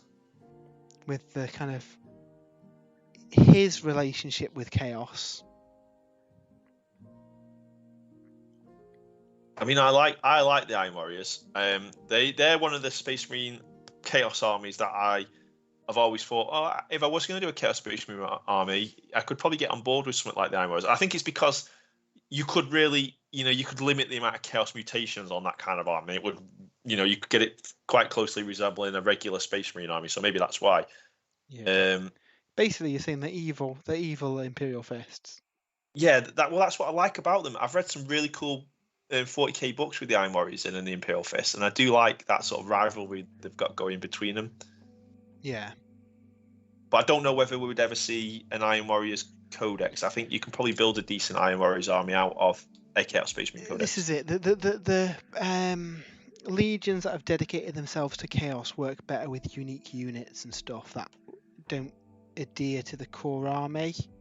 Yeah. Where your Iron Warriors, your Word Bearers, and I'm going to do Word Bearers. All that kind of stuff would work within the realms of the normal book, because the normal book will have demon engines, it will have courses, it will have arguably some kind of interaction with demons. Yeah. So yeah, I painted up the Start Collecting Chaos Space Marines using Duncan Rhodes' Word Bearer guide, and really happy with them. So they're just waiting for a new Chaos Space Marine book, aren't they? Really? They are pretty much. Yeah. Ooh, we've got a new subscriber. Frankie Spanky 69 has subscribed over on YouTube. Thank you very much for watching. Anonymous Rex says all the Obliterator and Demon engines alongside Iron Warrior upgrade sprues. Yeah. I mean, I'd love to see Iron Circle in 40k. Iron Circle, yeah. which brings me back to one of my other things that I think we will see, but again, maybe not immediately. The Dark Mechanicum. Yeah. Well, that's They- a faction, like you say, they get all of the, I call them vanilla factions out of the way, Craftworld Eldar, Tau, the ones we know are going to get books. And then they're free then to do things like Adeptus Mechanicus, Harlequins, Genestealer Cults, Dark Mechanicum.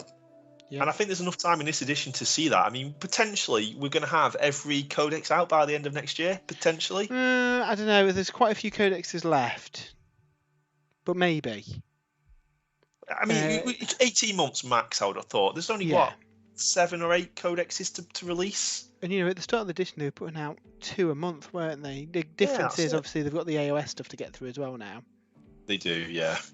But it depends. I'd like to see all the books out in the next 12 to 18 months. The real question mark for me is, what's the big box next summer? Because obviously, each summer they tend to have a big release. Yeah. We've had Age of Sigmar last year. We had we've got another subscriber, Wise and Terrible, on YouTube as well. Thank you very much. Last year we had the new edition of 40k. Year before that, the big summer release was Contrast. So yeah, Old World's a possibility, Jay. I just don't know if we're too soon. I don't know if it's ready yet. Yeah, I don't think we've seen enough, have we? We haven't seen any models yet, which I think we would have seen models by now. I don't know. We didn't see any Indomitus or Dominion models a year before release. They normally only show stuff like 3 months before. Fair enough. So it could happen, especially with Total War Warhammer being pushed back to next year as well. Yeah, all the portents align in there, maybe. Exactly, and I think they're going to go all in on the cross sell between these two games, because we've already on the Total War website. I don't know if you've seen it, Jay. They've got a full write-up of every unit in the Grand Cathay Army. Oh no, I've not seen that. Oh, I'll go and check that out later. So that is every unit in the game, and obviously, given to which I've already said, each of those has got the old world analogues, and you can kind of see, looking at the models. There's like cannons that have a kind of multiple shot variant, and you could see how that would work as 2 kits. There's like elite and standard infantry that again you could see being different kits. So there's like two named dragon lords who can change between dragon and human, but then there's also a generic version, and again that would work as a kit. Yeah. So man, how many of us are going to be starting cafe armies next year? All of us, I think. And that's forgetting bloody Kislev as well, with the polar bear cavalry. That could be a good. Do you reckon a starter set, Kislev versus cafe? Or maybe not. Maybe there'll be some chaos faction in there. I don't know. We'll see. Because chaos is a good one for these kind of boxes, because you've got a massive range that you can just stick in the box as the adversary. Arguably, you could throw a Bloodthirster or something in. I'd have thought, I don't know, I would have thought an old world box in the style of Indomitus would be new models everywhere. Yes, maybe, but bearing in mind you can save cost by putting a demon army in there, which is already good to go. Yeah. Depends, doesn't it? Maybe they'll do multiple. Cafe versus demons, Kislev versus demons, like Pokemon Red and Blue. maybe. I wouldn't count on it, but maybe. So yeah, there's lots of cool stuff they could do with that though. Anonymous Rex says next 40k versus box guesses. I don't know if you're on earlier, but we think it is called Talon and Tendril, and it's Custodes versus Genestealer Cults. That is just based on rumours that we've heard though. Yeah, the Rivals one's a bit funny, isn't it? A bit odd. I don't. Most people have picked up Indomitus and have got Space Marine and Necron armies and shared them, and then over the last 12 months or so, they've built up a collection. So I'm not sure who that box is particularly aimed at. I don't know. People maybe collecting the magazine, the Imperium. Yeah, I mean the difference is for the old world, a lot of people have probably got rid of their square-based stuff. Oh, sorry, I was on about the 40k Rivals. Oh, the 40k one. Sorry, yeah. Oh no, I think for Old World, yeah, people are going to be going back into that fresh. I think some people would have kept all their armies. I rebased mine, so I haven't got an Old World army. I do have a lot of metal dwarfs in a box that I can build, but there's going to be new models out. I think, I'll be grabbing one of the new factions, I think, to start that game with. Yeah, same here. I'm not going to be fretting too much about old armies because let's face it, the new stuff's going to be really cool, isn't it? Yeah, exactly. So yeah, it'll be cool though. It'll be cool. I'm looking forward to seeing, like you say, the models and stuff. Yeah, definitely. Hopefully we'll have a proper like Warhammer Fest before they unveil it.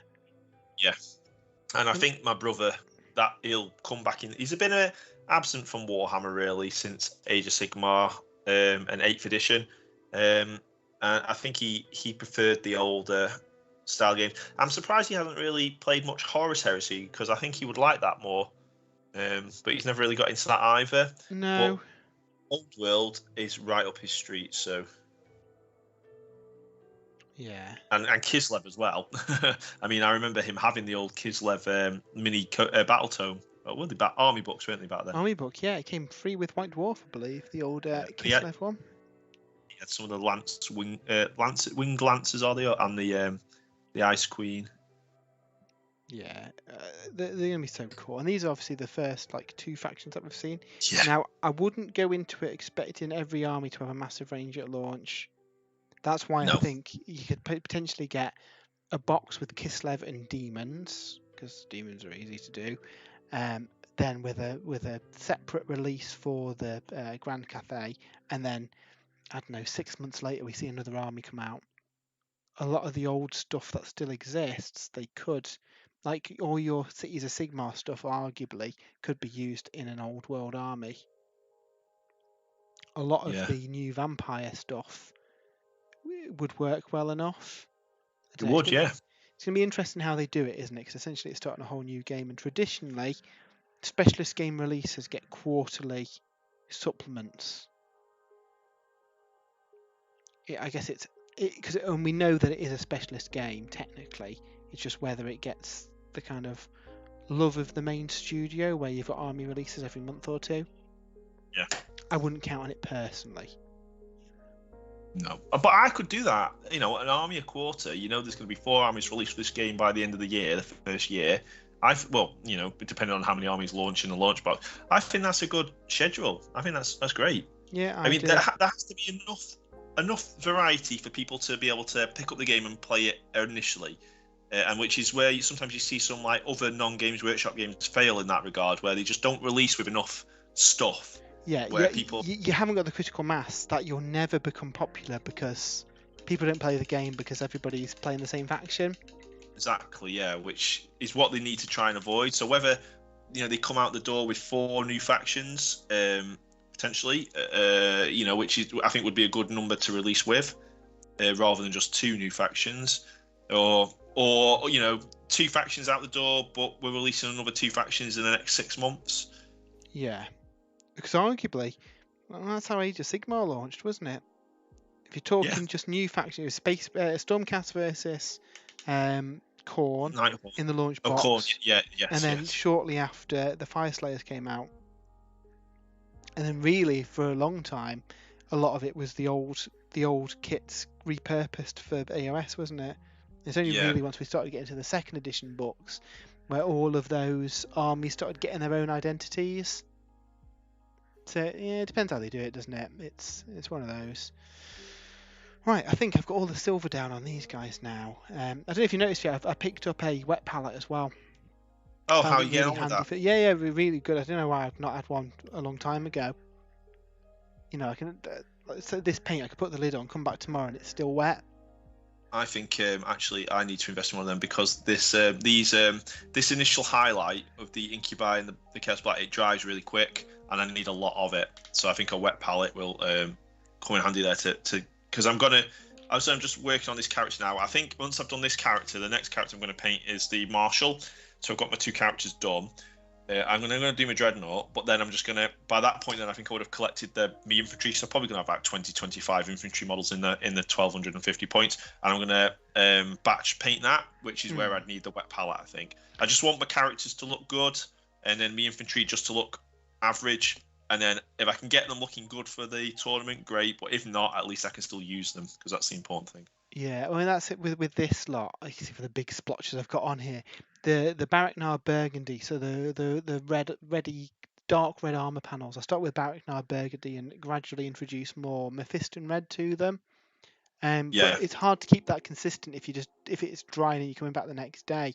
So by having that initial color mix, and this I think is what Louise does on her face video, you just gradually introduce more of it, but then you've still got a little reservoir of that paint then yeah. that you can use. And I've done the same with the green. Obviously, it's quite a yellowy green, isn't it? So again, I can just add in gradually that highlight colour because you're going to do too stark where suddenly you've got yellow orcs instead of green orcs. That's it. Yeah, you need to keep it subtle, don't you? Yeah. So yeah, it's worked really well. This was like 20 quid from Amazon. This is just an army painter one. I think there are other brands that are arguably better, but again, this one I could order and get next day through Amazon, so I did basically. Yeah. And you can just try it. Like try it out, and if you want to then spend a bit more money next time, you can. That's it, and it's. I think I've got two. There's like foam. Basically, it's a foam pad that you wet, and then you've got like parchment paper that you put over it, and it'll draw the water up from the pad below it. Now, obviously, if you're in warmer climates, they can go mouldy sometimes if they're not airtight.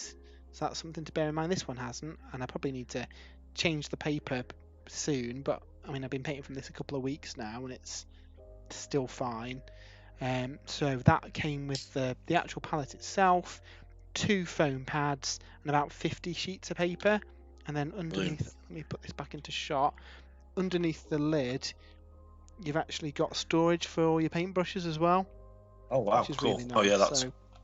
So then the whole thing can just collapse together, and then it's got a bit of a kind of elastic thing that just keeps it airtight, so it doesn't go manky while you've got it in storage. It does say that if you. I think I will. Oh, go on, Jay. No, carry on, Matt. Oh, so yeah, so basically, yeah, it shouldn't go too manky. It does say if you're going to be a while without painting, then basically pour the water out, drain off the water from the sponge, and then that just stops any nasty things from growing in your palette then. But if you're using it every day or so, yeah, it should be fine. You obviously just need to change the parchment once it's a bit full of paint. Yeah, I'll pick one and put those up next week. I've got a few reinforcements I need to buy. I'm going to spend the evening writing an army list and seeing what I need to buy next week to make me 1200 points. And then I think I'll grab one of those as well. Awesome. So Anonymous Rex says it's the same palette that they have. Water Plus works great as an add-in for making paint smoother. Yeah.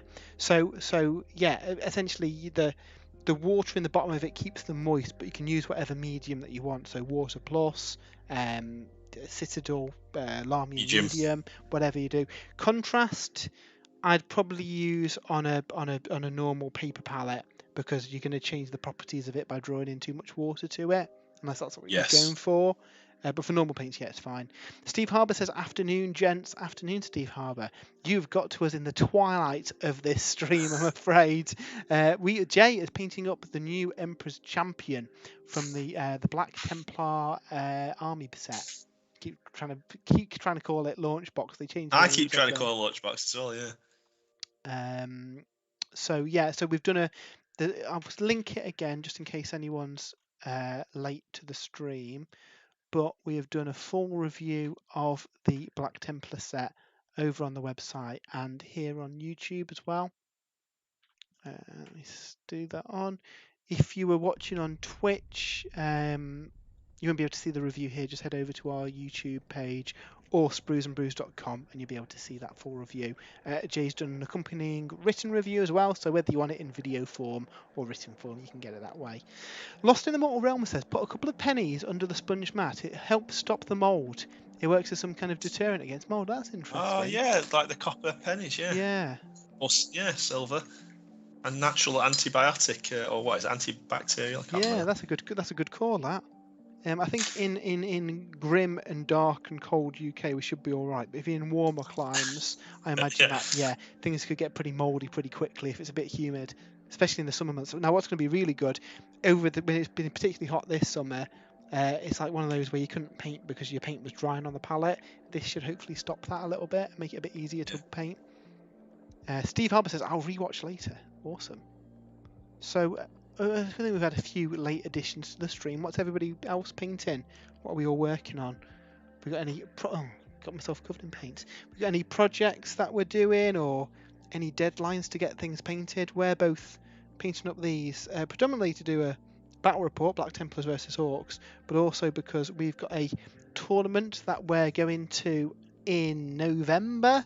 I want to say first week in November. So we've got just 3 or 4 weeks to get these guys painted up. I'm taking the Beast Snaggers and Jay's taking the Black Templars. Thankfully, this tournament that we're going to, everything doesn't have to be painted, but I'm certainly going to try and get base colours down. And I want to get the characters done. I've already got the kill rig done, so I can get the base colours down on the infantry. And then even if I don't get them fully done in time, they'll be usable for the tournament. So yeah. Right now. I don't know how to do this great white squig. I think I'm going to have to look at some pictures of sharks. The Mechanicus standard grey is quite a nice base for the kind of main skin tone, to be fair. And I think Games Workshop, looking at the artwork, it looks like they've used thinned contrast to add like a recess shade. Okay. A pinky purple kind of recess on it. And then round the kind of like belly and the face, they've done white, like a real great white shark. So I'm going to have to look at some shark pictures for him, I think. Yeah, it's such a cool model though. It's an amazing model. I love that model. I think it's one of my favourite from the Beast Snagger range. Yeah, oh, me too. I need to get and it's got a slightly different build for the other variant as well. Which is the one that's sort of leaning over with his arm resting? That's this guy, yeah. Oh, he's the main character version, is it? Oh, yeah. You can see him there. He's kind of got his bionic arm and he's kind of like leaning on it. Yeah, that's such a cool model. And then the other one's kind of got, I think he's got a pistol and a big chopper. Yeah, really cool. So Jarrett. So Anonymous Rex, my Death Guard Terminator is looking good so far. Death Guard Terminator Sorcerer is looking good so far. Jarrett is working on Ork Combat Patrol. Nice. Steve Harbour basing my British Napoleonic for a big multiplayer game next weekend. I need to get my Napoleonic stuff finished because I really enjoyed painting them and have a big kind of game. It's not too in depth. I use black powder, I think it's the rule set, and it's quite simple and straightforward to play. It's one that you could just play, have a few drinks, and have a bit of a laugh rather than something too intense.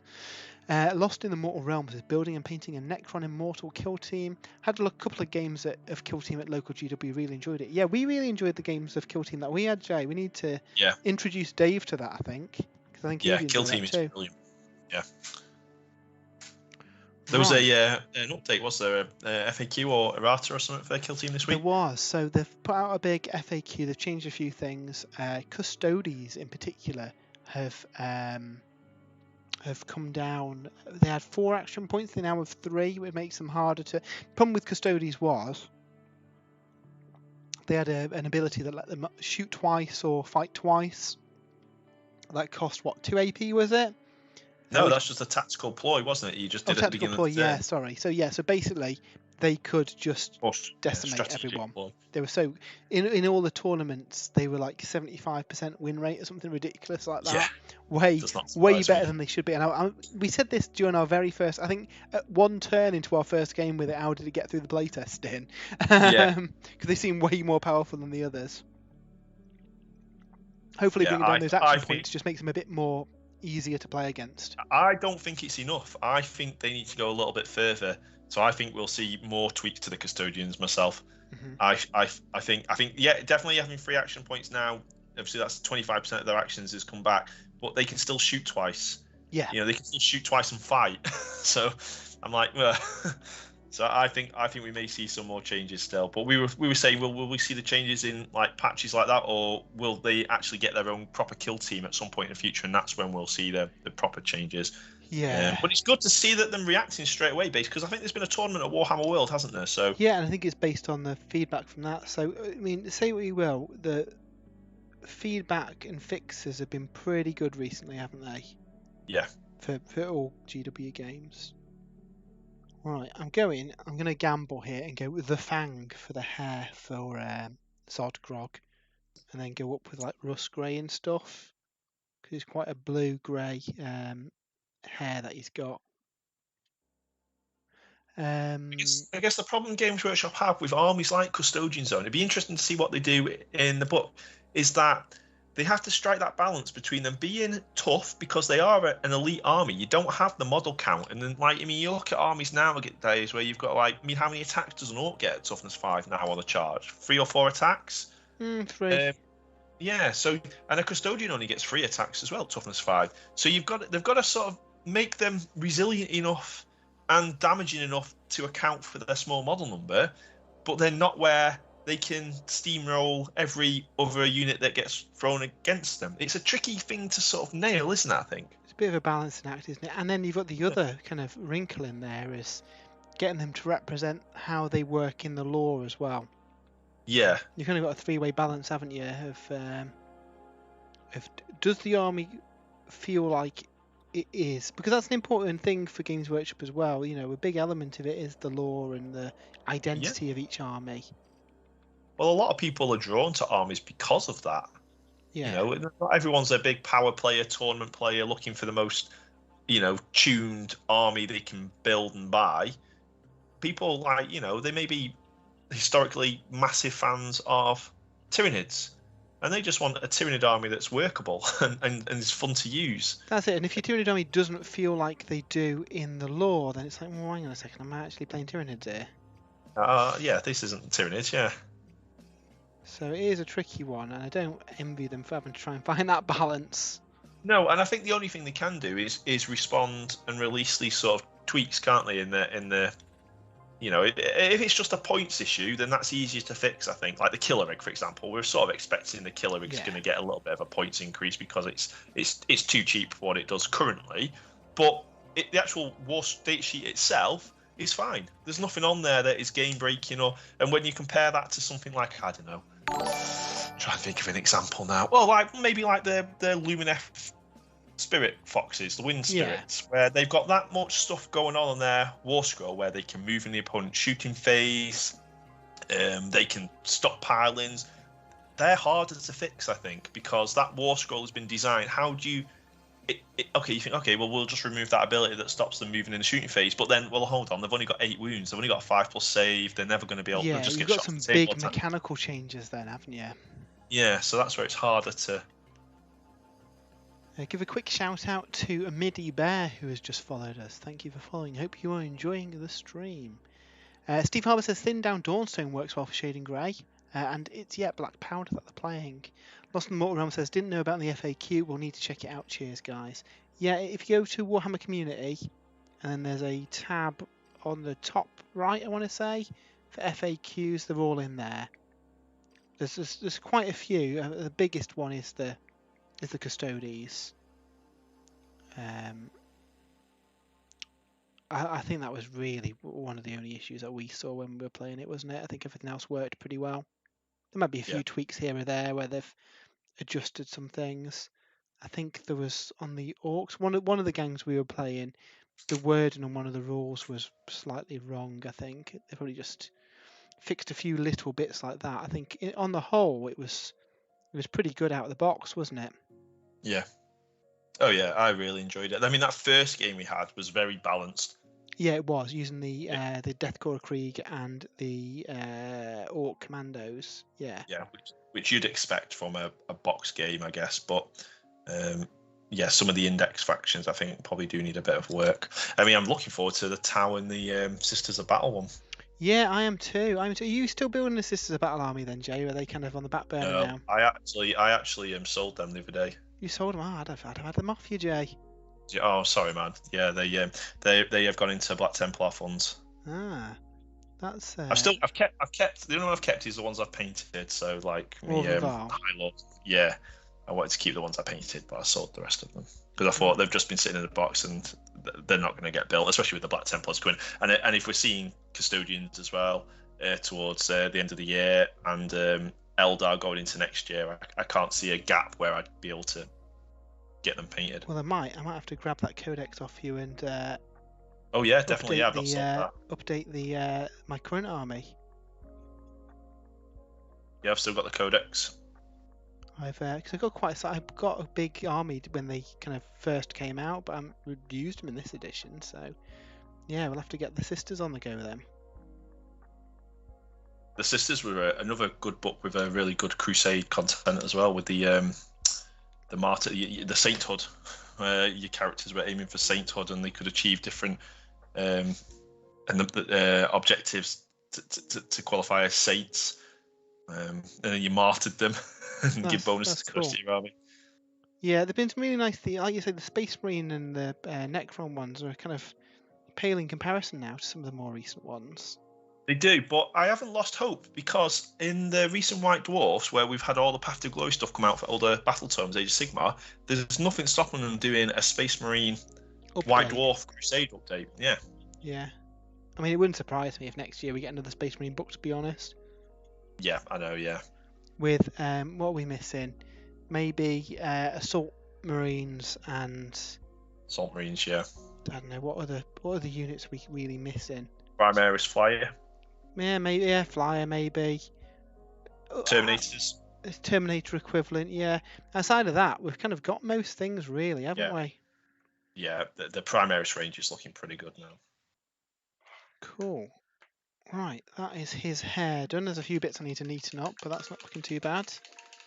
So yeah, I reckon I can get a good chunk of the colours on these guys done over this weekend, Jay. And then nice one. Hopefully, the weather's looking a bit... I was going to spray some stuff before the stream, but the weather's looking a bit grey and ominous. So hopefully tomorrow it's looking a bit better. I can spray up the rest of my stuff and then batch paint. I've got 20 orcs to paint. They're easy to do. And then with the way I built my army, I've got like 12 squigs to paint, but the orcs themselves are easy to do. The squigs I'll do with the airbrush over various gradients of red. So that'll be pretty easy to do. And then, yeah, I reckon I can get these done for the tournament easy. And then the hard bit is deciding what army we're taking for the AOS team event. I think we need to get some practice games in for that, Jay. Yeah, definitely. Well, I think I'm looking more and more likely I'm going to take the same list. Obviously, I may tweak the endless spell because I think other people might get more value out of Germanids than I did. Yeah, I will probably take my Varangard, but the Stormcaster a very tempting one because I think the Stormcaster can be pretty strong. Yeah. Especially, I mean, if the dragons are out in time, a unit of dragons rather than the Annihilators, and go for the faction, the Stormhost army, where their models are worth 3 each. Okay, yeah. I think's where it's at. But if they're not in time, I can just take my Varangard. I'll probably take the Emerald Life Swarm to keep the Varangard kicking. Yes, yeah. Which makes sense. Other than that, it's fairly point-and-click army. I can summon some cheap units of Furies to hold objectives, and then the Varangard can do all the work, pretty much. So yeah, what we'll probably do is, once we've got our armies down, we'll probably do some practice games of that and stream it on here. Yeah, we could stream them, couldn't we? Yeah. Because I think it'd be fun to share with you guys. But I think we are coming up to the end of the stream now. I've managed to get quite a bit done. I've done all the... our cameras are all over the shop anyway, so let me try this. I was trying to adjust yours on the fly, but it wasn't having it. So I've managed to lighten a bit spotty here. Let's bring that down. So I managed to get all the silver down on these guys. The green flesh is nearly done. I've also managed to get the blue kind of hair down on this chap. Oh, nice, yeah. So he's getting there. So that needs shading and highlighting. And then, yeah, a lot of the silver down on these guys. Seeing Berserk just arrive just as we're coming to the end of the stream. Berserk. I think we are going to be streaming tomorrow as well. Tomorrow at the usual time, like 7 o'clock, 7:30. So that's them. Jay, if I switch to your camera, you might just need to position where you are. Oh, no, there we go. See, we all right there? You go more to you if you go forward. Like this? Yep, and then slightly left. This is like Nightmare or something. Like this? There you go. Right, I can see him. So I'm working on the second highlight, which is the Thunderhawk Blue. So this is just an extreme highlight. So what I'll do here is I'm working on the legs at the moment, and I'll go on to the top bit there and the helmet as well. And then what I will do at that point is I will touch up with the Abaddon Black again, just to thin the highlights, make them really, really thin in places where I've made small mistakes. Really, really good to basically put the Abaddon Black down all over the model first, so that when you touch up, you can touch it up again with the Abaddon Black after, and you don't have to worry so much then about making your highlights super neat the first time round, because you can just touch them up afterwards. And sometimes it's easier to make a highlight smaller after the fact rather than try and paint it on. Yeah, cut back into it, can't you? Yeah, exactly. Then what it will be will just be some really sort of spot highlights of the Fenrisian grey along the edge of the panels and on the corners and things like that. And that's where I will probably leave the highlights, put the Pterodon turquoise on, and then I will go back then after the Pterodon cut. Because this guy's a character, I want to just make those highlights pop a little bit more. So we'll be back to the Thunderhawk and Fenrisian grey just on the corners, I think, just to make them pop a bit more again. Yeah. But I mean, already I can see, all the armor is highlighted now. It's just building up that highlight, and he's looking awesome. Oh man, this model is so nice. The Emperor's Champion. Can't wait for him to get into combat with like enemy characters and things like that. Yeah, well, he's going to take on my my Beast Snagger. Oh yeah, definitely. He'll be calling out a challenge at the beginning of the battle. Amazing. So yeah, I mean, I guess as soon as this finishes, you'll whack a nice picture up on Twitter for us with the progress so far. Yeah, I'll do that in a second now. Yep, and then if we're back on the stream tomorrow, which I intend to be, I will be carrying on with this guy. So hopefully tomorrow the armor will be done, and we can start working on the tabard, the shoulder pads, and the sword and things like that. The details then. Awesome. Well, I'm hoping that today off camera, get the base on these down, get some washes down, and then hopefully tomorrow be highlighting up the Orks, and then ideally get them towards a finished state bar the bases. So hope you've all enjoyed watching. We'll be back tomorrow about 7:30 p.m. UK time tomorrow, carrying on with these. If you haven't seen it yet, if you head to spruesandbrews.com, you can see our full write-up of the Black Templar Army Set and Codex, full unboxing and review. We've got a video version and a written version. If you've missed this stream, it'll be available on demand on whatever platform you're watching on.